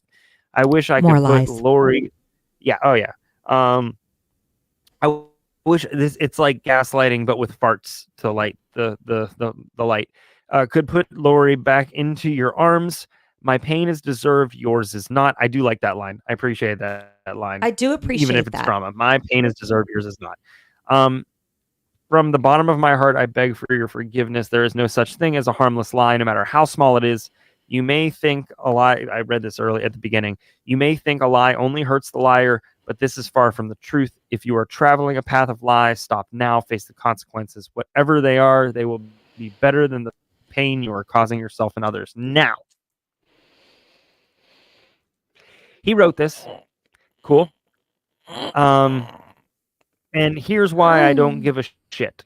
Because a year later, to the month, prison officials in Utah discovered that he was selling personal items, including autographs, hand tracings, various prison forms, magazines, on an online site called Murder Auction. Did he donate that So you money tell to? me. Did he donate the money he made from those items to the foundation and the scholarships?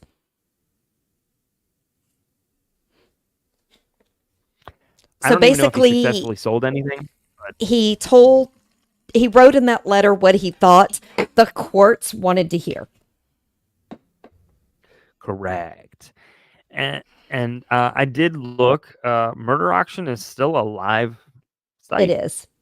It is. Like I'm staring at Richard Ramirez's San Quentin death row prison Polaroid. It is. Um, I mean, I I'm glad he realizes that he should hurt, but I'm sorry. You can't undo what you did with words. There are some things, and if he was truly sorry, he would keep his goddamn mouth shut and never speak her name, in my opinion. agreed. Um, Sorry, guys, I spilt wine on my desk. I was frustrated. I'm trying to do a quick inmate search and see if I can find a more recent, up-to-date photo. I don't like him. I don't like him. Not Ethan, it's Mark. Let's see if I can find anything here. Oh wait, hold on. You know what This is bad about like his case? That Scott Peterson's getting a reconsideration. Yeah, that is indeed happening. I don't. I got nothing. I just.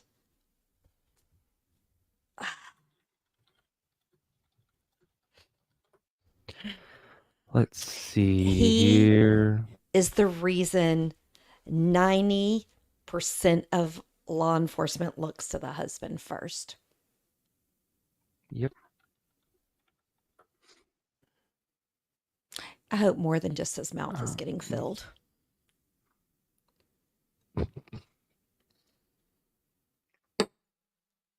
Sorry. I can't find anything that has a recent picture. I'll have to look a little closer. Maybe you can but give it yeah, a goog so that's during my case. that's the Marky Mark you wish you never knew. Oh, don't even give him It's the name just- Marky Mark. Do not do that to Marky Mark. That's just not okay. I will take Marky Mark in my mouth. Anyway.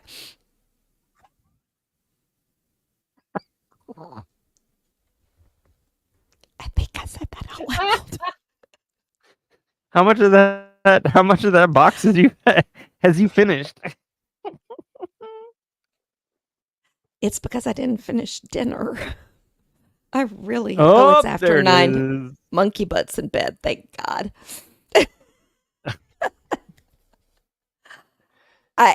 I don't know if to say thank you for that case or to tell you that I don't like him. Yeah. I'm trying to think of that other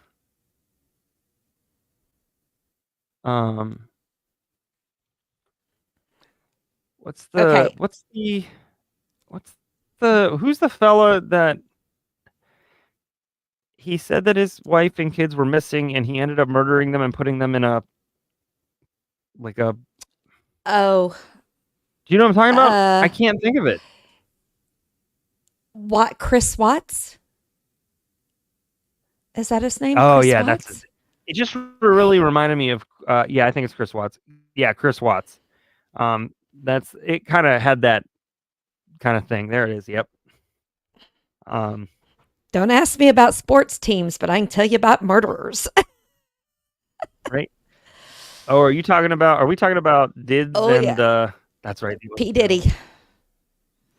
All I'm saying is there's no way on a massive celebrity would they in any way raid a home publicly if they didn't have good without good cause. And the fact that he left his children to deal with it and flew to a place without an extradition deal tells me all I need to know. I read a story that he used to hang with R. Kelly. Well, there is a lot that is going to happen here. I mean, I wasn't exactly psyched about hearing that Jay-Z was possibly involved in this because all I could think of was like Yeah. Beyonce. But Yeah. I mean, Well, but listen. you have Oh, to is he stop back and in think. Miami? Yes, he is. But just you have to stop and think that just, I mean, in their rap circle, you can't say just because he went to a party or dinner that Jay-Z went with Diddy. I mean, because that would be saying, look at J-Lo. She dated the guy. So I mean, it's not always guilty by association. Well, if that ends up becoming any kind of televised court hearing, Yeah. we will probably Oh, cover that. we will. I mean, I have been against Diddy from day one. I don't know why. Something about him has always bothered me. And when J-Lo went that direction, I refuse to watch any videos, movies, anything she was in because he disturbed me that bad. Yeah, didn't he is also well, he's also up there in terms of people who set up Tupac's murder. I believe he is one of the names that comes up regularly in terms of somebody who And wanted Tupac out. I read something on Reddit because I have now found Reddit, thanks to some of our team. Um, he's got connections to Epstein Oh, from I'm Florida. sure. I'm not So surprised. we will see what happens to him, but it is not the last thing we will hear about him. Man, I can't. That if that's true, Shanka, that's incredibly effed up. But also, like, Beyonce comes off as like a super like strong, independent woman, 6'8". That but at the same time, if she doesn't know, it's happening. I know oh someone my who gosh, there is a knows her family, and that I have to say would be surprising to me. yeah. Ugh. Yeah, that's what I'm talking about. Yep. All I know Well, what a winner. is Double H kills me. He needs to do more than 30 years. Not only that, but Unless I bring he's home gonna like 50 goats. If I bring home 50 goats, he's entitled. you won't go down the first time. We all know this. I did not know about that case. So thank you for another reminder that men can be assholes. Oh, we don't need a reminder of that. We get that every single day.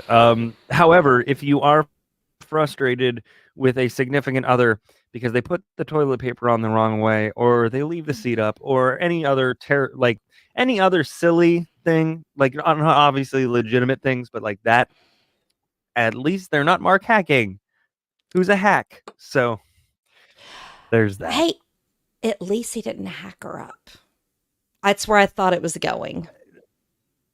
No, yeah. I might have led with some of those notes, so you weren't just sitting there waiting. But no, that wasn't what happened. And I mean, it's one of the, yeah. Even if your significant other sleeps on your phone and you can't access it, that's like literally directed at one person. But like, even if that's the case, like he ain't Mark. At least I Hey, hope Mark. he's not. Yep.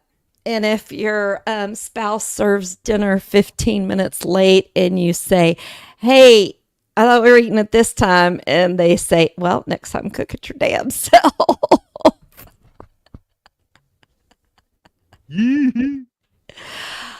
Well, thank you. I do have some good news for everybody. My case isn't that dark but it's disturbing in a much different way. Yeah. So I hope everybody is ready. A lot of people know about this case. It is one that I have been fascinated with since it happened. And the reason why is I bought into the media hype on it. And that's all I'm going to say. So, Michael Morton was born in Texas in August 1954. He was raised in California, but he moved back to Texas during high school. After high school, he attended SFA, also known as Stephen F. Austin in Nacogdoches, aka Nowhere, Texas. Hey, loved it. Where he met Christine Kirkpatrick, who had been born in April 1955 in Houston, Texas. The happy couple married in 1979 when I was 9 years old and went on to have a son named Eric in 1983. Now, their son Eric was born with a congenital heart defect and would need surgery when he turned 3. So the first 3 years of Eric's life were really hard for the parents. I mean, think about it. Your child is sick. You know you have to wait until they're this age to be able to have the surgery. I can only imagine that you're trying to live life, but you're also feeling like there's a time bomb waiting there, because if he doesn't make it. Well, Eric had a successful heart surgery, and the couple, along with their family, celebrated Michael's 32nd birthday on August 12th, 1986. So about 6 weeks after Eric's successful surgery. So let me tell you, this husband and wife were probably living pretty high. Your kid has made it through surgery. It's your birthday. I mean, a good celebration, right? They all went out to celebrate, had dinner. Later, Michael would say that his 32nd birthday was great. Eric had come through his surgery with success, and life was looking bright after 3 extremely stressful years dealing with Eric's heart condition because he was very sick. He was small for his age, a lot of things.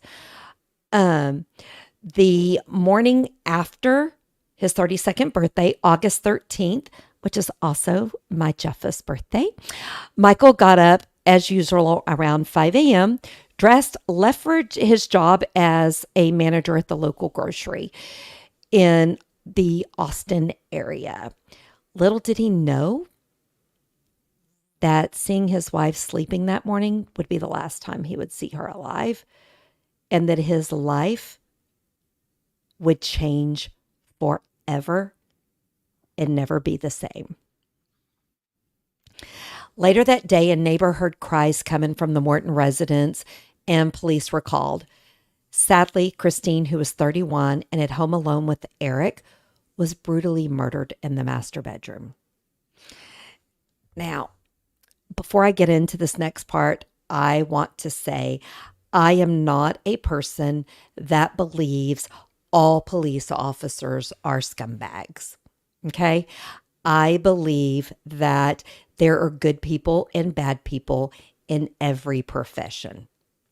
Okay, so I'm not one who thinks we need to defund the police.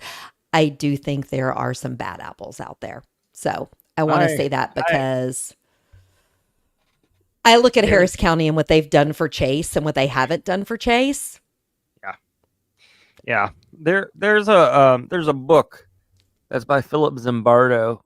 He's the one who did the not Yale. He did those experiments where he selected half to be prisoners and half to be the Stanford prison experiment. So he ran that, and he ended up writing a book called Lucifer Effect, where he applies that to the experiences that were happening in Abu Ghraib, which is fascinating. I promise I'm getting to a point. And I really liked what he said, where he said, like, there can only be so many times that there are rotten apples before you have to start looking at the basket. Mhm. And so I think that you're right. We have a lot of great people out there. My uncle was one of them. We also have a lot of folks that, for one reason or another, that junk goes to their heads. But Mhm. I think we also truly, and not on a mass scale, maybe locally to start out with, we got to look at the basket. We got to I figure do, out where is it rotting. and I So think that comes from, you're right. I think there are certain cities, counties, things where the basket is bad, and because the basket is bad, it attracts bad apples. yeah, and it's because it is. Because good apples don't Now want I to be in a realize that. bad basket. Yeah, I mean, I know that when I say localized, it makes it sound like I don't think it's a big deal. It's a big deal. In fact, it's It's a probably big in deal. the majority of locales. Um, but because of that, and because there are so many ifs, ands, or maybes, it's a difficult solution, and nobody wants to pursue it because it's difficult. They either want mass Right. reform or nothing at all. It's not. And They that's the just problem. They that either is the want to problem. go hard left or hard right because it would take too much work to identify the problem, do a root cause analysis, and then fix the problem.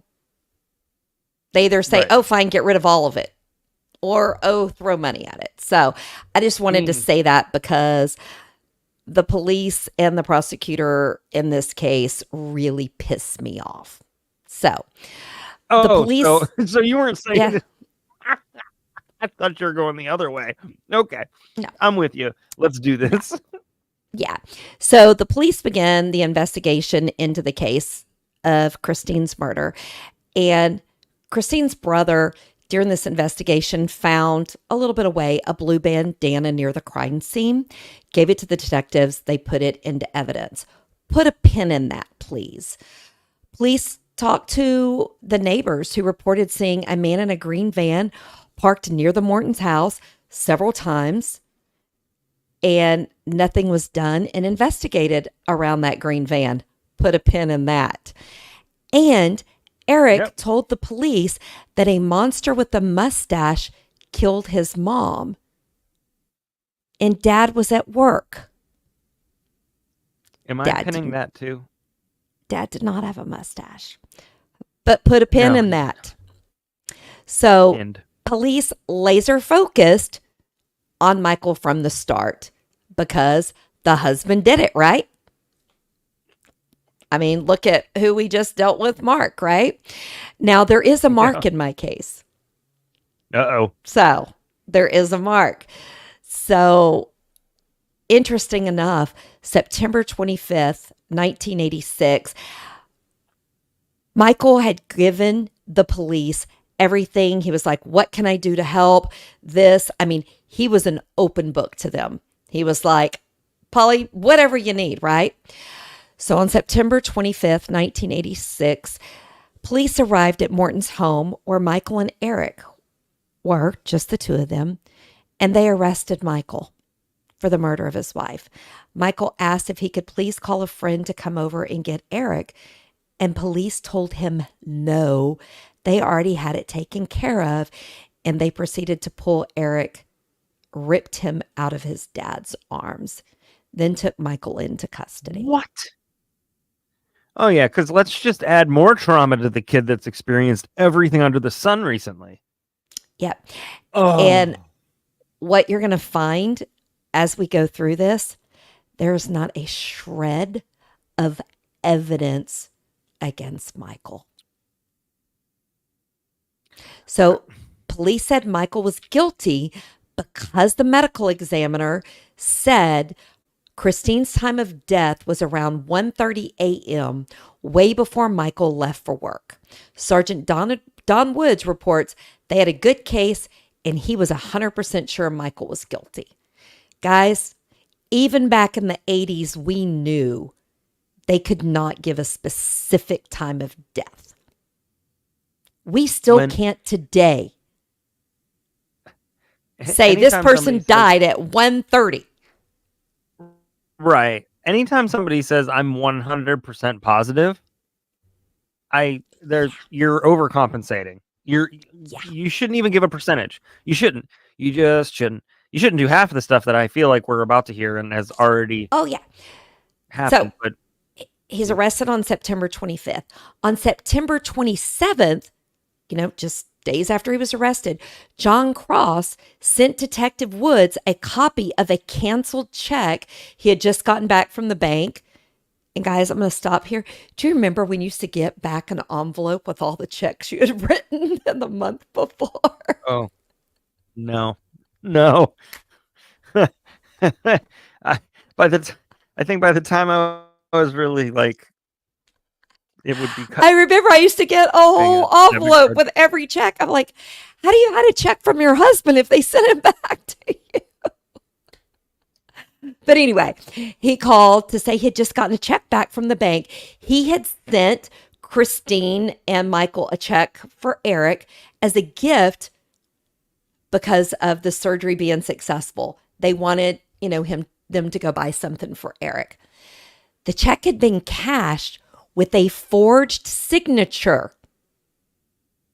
And Christine's purse had been stolen during the murder. And a check was cashed. What? If it's been cashed, do you not have camera of who might have done this? Maybe in 86 they didn't at the bank. Here's this. The police didn't look into it. Of course not. Of course they didn't. Why? Why would you follow a lead? Guys, he was arrested September of 86. You're not going to believe this. He went to trial in 87. Oh my. I mean, that is fast. That is fast. But guys, Michael wasn't worried because he knew he was 100% innocent. They didn't have any evidence because he was at work. At work. So now let me tell you about the prosecutor, Mr. Ken Anderson. He was the prosecutor on Michael's case. And Ken Anderson's theory was that Michael killed his wife the night of his birthday because Christine refused to have sex with him for his birthday. Now, Michael later says there is a documentary out there, An Unreal Dream, and it's really good. If you want to go watch it, you can find it for free to watch. He admits, he goes, yeah, we went out. It was my birthday. We were celebrating. We had drinks. He goes, my wife fell asleep. He goes, how often does that happen? And I got to thinking, if Double H ever got asked that question, I would be embarrassed if he gave the number of times I fall asleep before he makes it in the bedroom. I feel like any normal human being would be like, they have a 3-year-old child who just had major heart surgery. The bitch be tired. Not the bitch, the woman. I said bitch, but not in a bad way. But yeah, because I bitch and I be tired. So, it's not only that, like, they just both went through this. You think that's the first thing on his mind? I really don't think so. And he killed her because she wouldn't put out. Yeah, that's... Yeah. And a lot of people would be dying. Anderson dismissed the defense theory that an intruder killed Christine and stole her purse.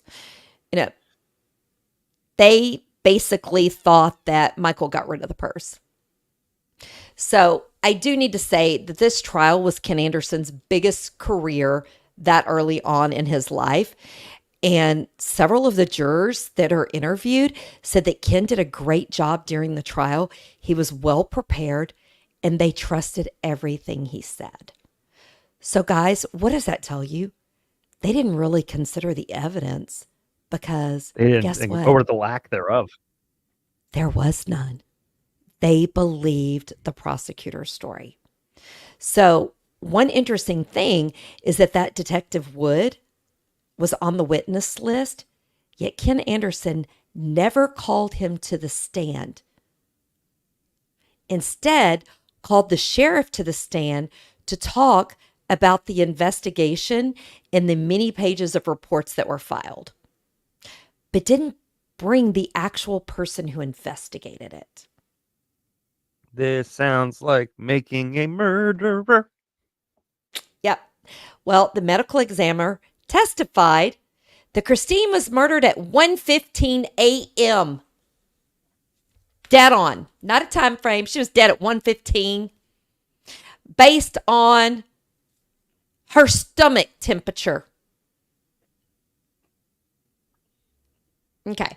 Defense brought in two other medical examiners, both who said you could not say 100% the time of death based on a stomach temperature or body temperature. So everybody was overcompensating. Uh-huh. And let's remember, the neighbors heard screams right before she was found, and Michael was at work. Yes. Okay. So Michael was found guilty, guys, by the jury, and he was sent immediately to prison at the Wynn unit. Luckily, he was given life without parole and not the death penalty. I mean, guys, this is Texas. You know, You look at somebody wrong. they have no problem killing anyone. I mean, guys, there was no evidence that he committed this murder. Now, the sad thing is, her family also trusted Ken Anderson and the detective, and they believed them that Michael killed his wife. Now, Michael was granted. Okay, wait, before I get to that. So, Michael says in that documentary that there was no time to prepare for prison. He said, you go, and it is reality in the face when they strip you down and do a strip search and cavity search within an hour or two of you being sent to prison. I mean, there's no time to prepare. And remember, he was a guy who believed in the system and said he was innocent. There was no evidence. How could he be convicted, right? So he was granted mandatory visitation every 6 months with his son, Eric. I found that interesting because normally they terminate your parental rights if the family asks for it. I don't know if they didn't do it back then or what, but he was granted visitation, and his sister-in-law had to bring Eric to visit him in prison every 6 months. And Eric went. You know, yeah. What's interesting to me is like it's almost like they gave him this knowing that he knew he'd have to be on his best behavior in order to maintain those. And so it would keep him in check from having to appeal or whatever for the risk of losing his visitation. Nope. He filed his appeals. He did not let that stop him. He well, good. Accepted his fate, but he didn't stop fighting for the truth. Now, the sister-in-law would sit there with Eric as he visited, and of course, look at Michael with pure hatred because she blamed him for killing her sister. I mean, I can't say I would blame her for that, right? So Michael says in the film An Unreal Dream that over time he felt and noticed Eric getting further and further away from him, and that he didn't feel that they had a bond. I mean, every 6 months across the table in prison, I mean, you can't have a bond, right? Mm-mm.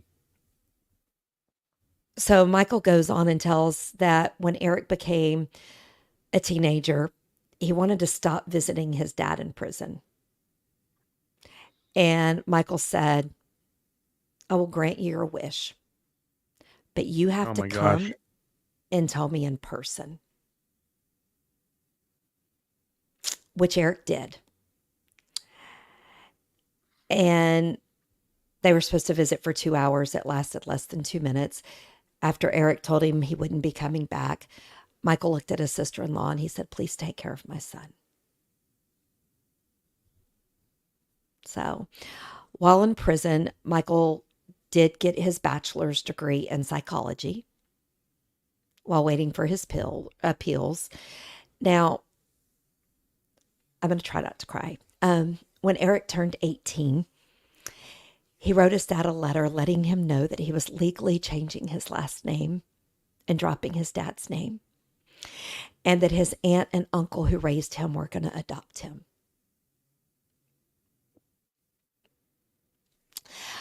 Michael says that after everything he'd been through with losing his wife, family members dying, losing appeals, fighting for justice, that his son's letter truly broke him. Yeah. Now, in 2002, the Innocence Project reviewed Michael's case, and they said it was a good case, and they believed he got shafted and that he was innocent. There was no evidence. He was not home.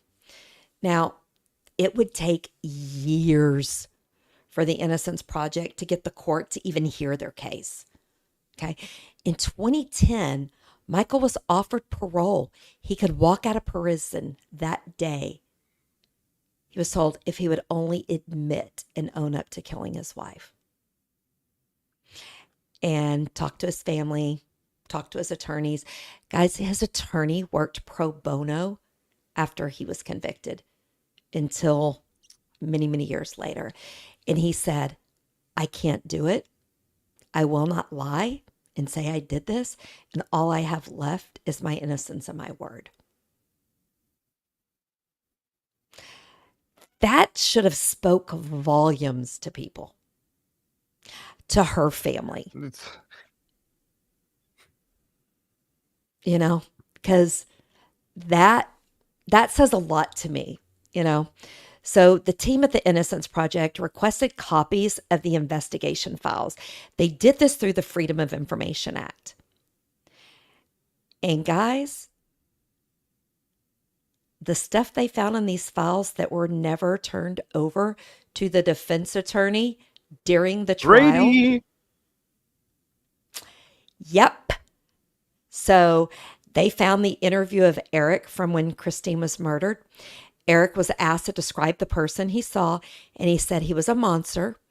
And he was asked who was in the house, and he said Mommy and Eric. And they said, was Daddy there? And he said, no, Daddy's at work. Don Woods, the detective, and Ken Anderson, the DA, had this information for 25 years and never turned it over. They should be arrested and put in jail. They also never turned over the information about the green van that had been seen. That green van was seen right in the area where the bloody bandana was found. In jail. They need to be in jail. Both of them. Guys, the Innocent Project attorney fought for years to have the DNA run on that bloody bandana. The new DA said that would just muddy the waters. And we don't even know if it has anything to do with this case. Why would we waste our time? The courts granted the Innocence Project team the right to check it, the DNA. Well, the DA of Williamson County filed an appeal saying, no, it's a waste of time, yada, yada, yada, which tells me they knew they had something to hide. I don't know that they did, but it just stinks to me, right? So They did win the appeal. The DNA was tested, and it was Christine's blood and the male that was not Michael. The team didn't want to get Michael's hopes up, so they called and said, hey, because he had never met them in person, hey, we're seeing another possible client, thought we'd come and meet and say hi, shake hands, kind of thing. Because I wanted to tell him that the DNA does not match you. You're not getting out today, but you will get out. Is there a video of that? If you watch there's not a video of them having that conversation, but Okay. Mark in the Unreal Dream talks about it. Okay. I have to tell you, if I could meet Michael Morton, he lives here in Texas, if he sees this, I would love to shake his hand. He never got jaded. He never said, poor me. His family would put money into his commissary account. He would buy like moon pies and share them with his fellow inmates, even those he didn't know. And they said he kept to himself his feelings about when his appeals were not granted. He would just say, yeah, it was bad news. Hey, it's not looking good. He never was woe is me. He never was pitiful me. And he said he actually made some really good friends in prison. He's He's he he looks like such a lovely fella. he yeah, so let's get through. So then they still needed to run. That's him after he got out. Yep. They still had to run the DNA through CODIS to see if there was a suspect, right? That matched the DNA. They got a direct hit on a man who had a vast criminal record in multiple states. Mark So not only did they Norwood. keep an innocent man in jail, but a very guilty person on the streets. Guys, Michael never got to mourn his wife. He lost his son. So, but it was almost 25 years to the day of Christine's murder that the DNA match was found. Guys, and I bet everyone's just going to be as surprised as I was and pissed. The prosecutor was saying it didn't matter and that Michael was still guilty. Now, 30 days later, he did change his mind, changed his tune, I guess I should say. The Innocence team went on to locate it where Mark Norwood was living during the time of Christine's murder. They also discovered a cold case that happened 2 years after Christine's murder, had all of the same features of Christine's murder. And guess what? Mark Norwood's DNA was found at the scene of that murder as well. Who was he tied to? Who did he know? He didn't. They just didn't do their job. They just So didn't even care. the local attorney working on the case for Michael, and I'm going to try to keep it together, called Eric, Michael's son, to tell him his father would be getting out and that he was innocent. Eric said, I was rude at first because I didn't want anything to mess up the life I had built.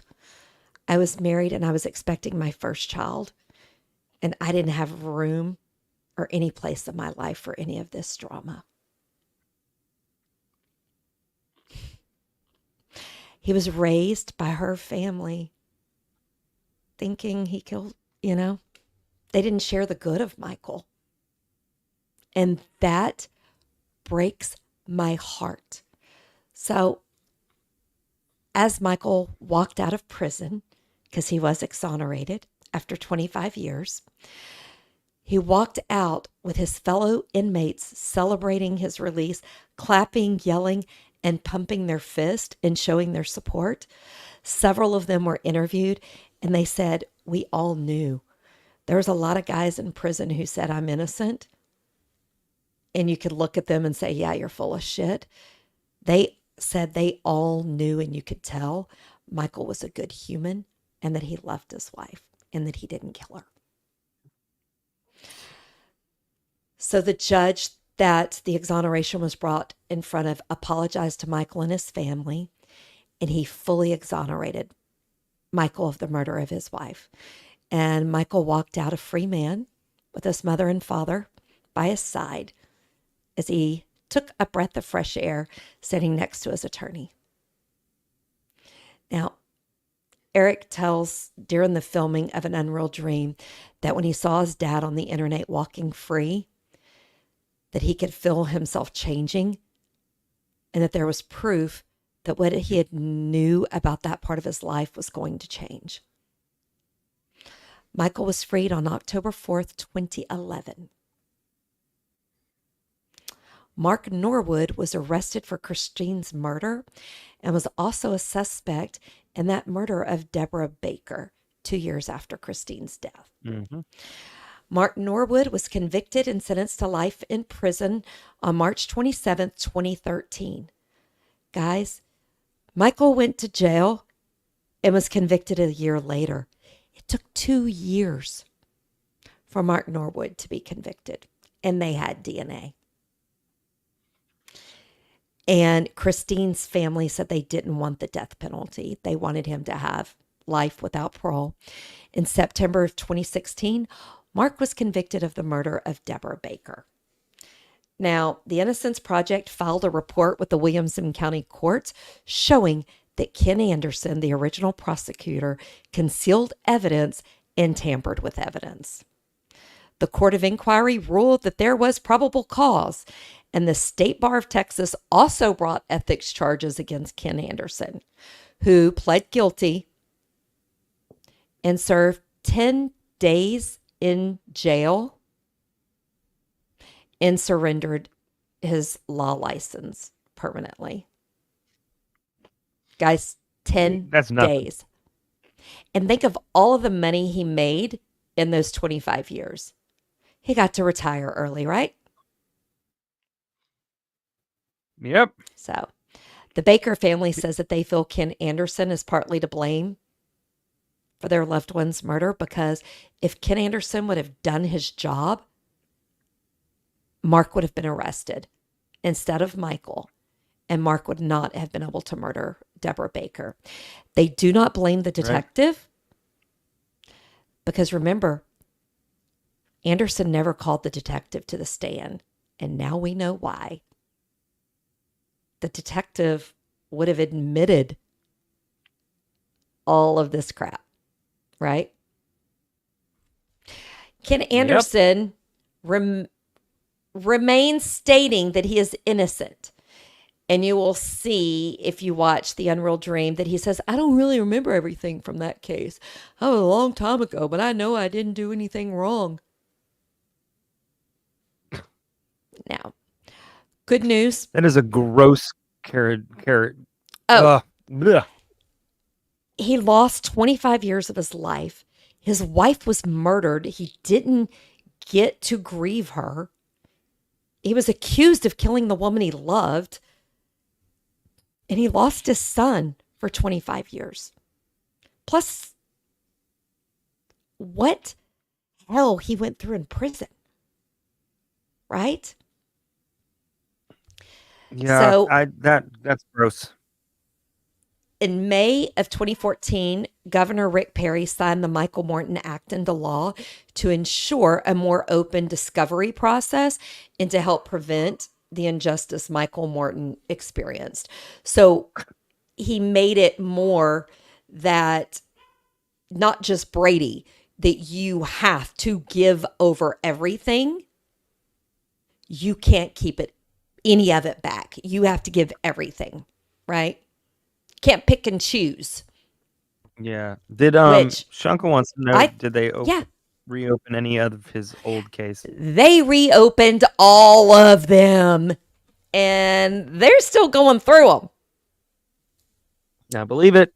So, on a positive note, Eric and Michael were reunited after his release.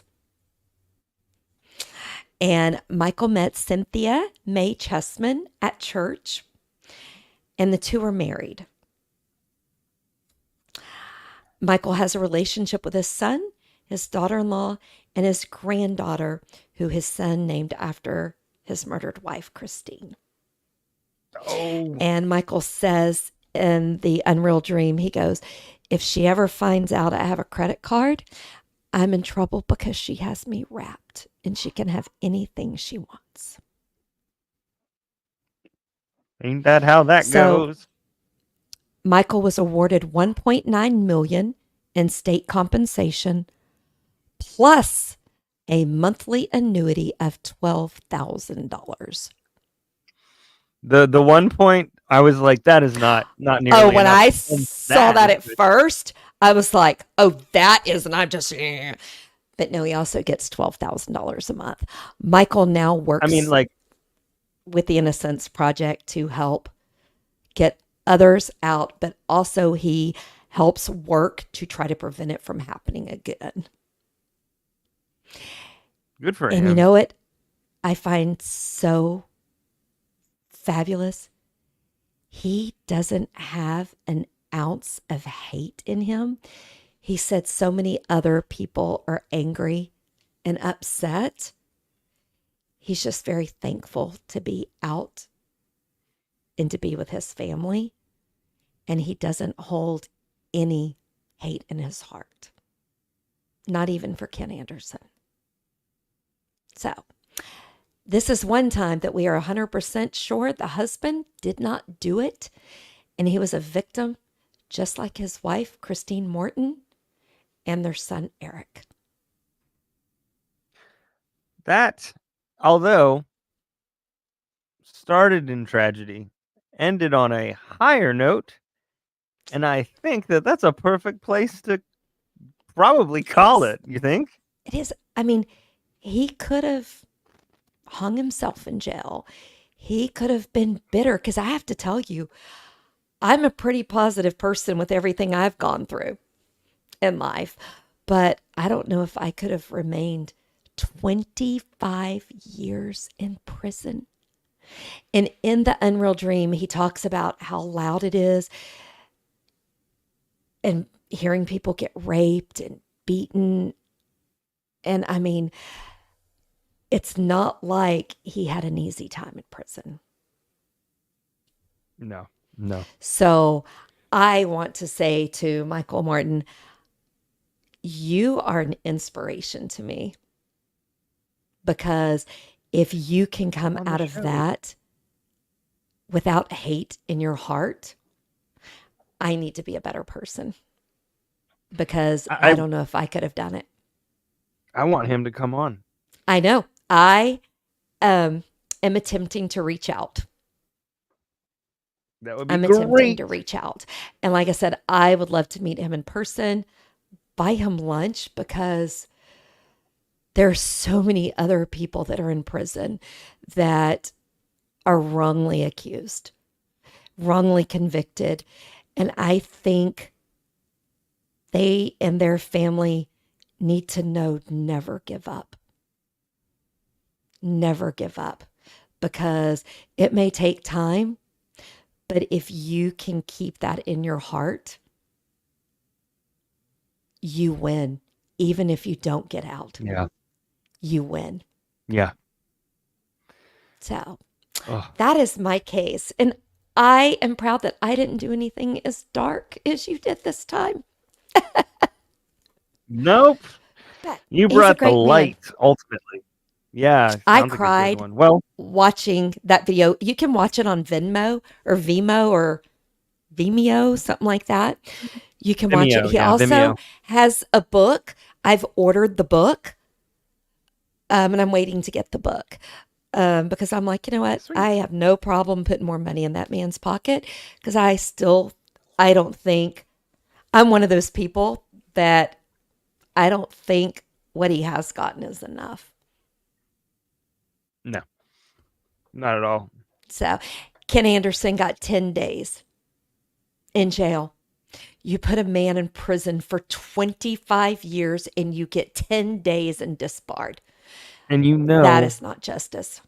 he was in jail in a single cell away He from wasn't in everybody else. prison. Exactly. Oh, that's right. That's right. He was in jail, county jail. Didn't even go to prison, guys. Well, golly. Vimeo is online. It's not a streaming service. It looks like anybody can upload videos to it and you can watch. It was free. I Googled it and I found it. What Um, was it called again? Sorry. an Unreal Dream. I want to say it was an hour and a half. I bawled. Guys, I watched it 3 times. And at first, when watching it, I was like, Eric, how dare you Send your dad a letter to change your name. And then I had to stop and think, he was raised thinking this man killed his mother. He didn't do anything wrong. He was doing what his heart told him to do. And I love that when he found out the truth, he owned up to it. And he has a relationship with his dad. I love both of them. Yeah. Yeah, absolutely. Well, so that's my story. So I think it's a perfect place to end. It is. So I will say, what? Nope, not yet, not yet. Guys, I also, starting next Wednesday, am hosting Midday Missing, where I will highlight missing person cases, some that haven't gotten a lot of attention that are older and some that are newer. These will not be investigations. They will just be covering it. However, I do have an interview with one of the families in a case I'm covering. And if they're open to it, I will bring them on as well. So it will be every Monday and Wednesday at noon Texas time, and it'll start next Wednesday. So yes, and then also not this week, but I'm pushing it so that we counter weeks. Hey Ho Show will be next Friday. For those of you who are taking part in the quizzes, you have until next Thursday at midnight to finish it. I've extended it. And then I am also looking at the possibility of bringing back Night Court. Yes, Midday Missing will be live. Now, yes. Yes, Angie, that is the case that you are researching. And I'm speaking with the family on Monday night. Also, I want to know, when does the Ho get to be a guest on the Hey Ho Show? Whenever you want to. Because I the Ho.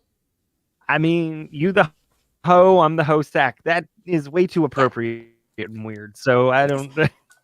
Yes, Midday Missing will be on True Crime and Wine Time, this channel. It is just another piece of this. And guys, just so y'all know, I swear I would never cover missing person cases because they're so heartbreaking. But after getting to know Chase Lackey's family, and I feel like I know Chase so well, we've had so many families reach out to us. The least I can do is give up an hour of my lunchtime a couple of days a week to get the word out there. Because as I've learned with Chase Lackey, if you're not a perfect victim who goes missing, law enforcement's not that interested because it would take too much work.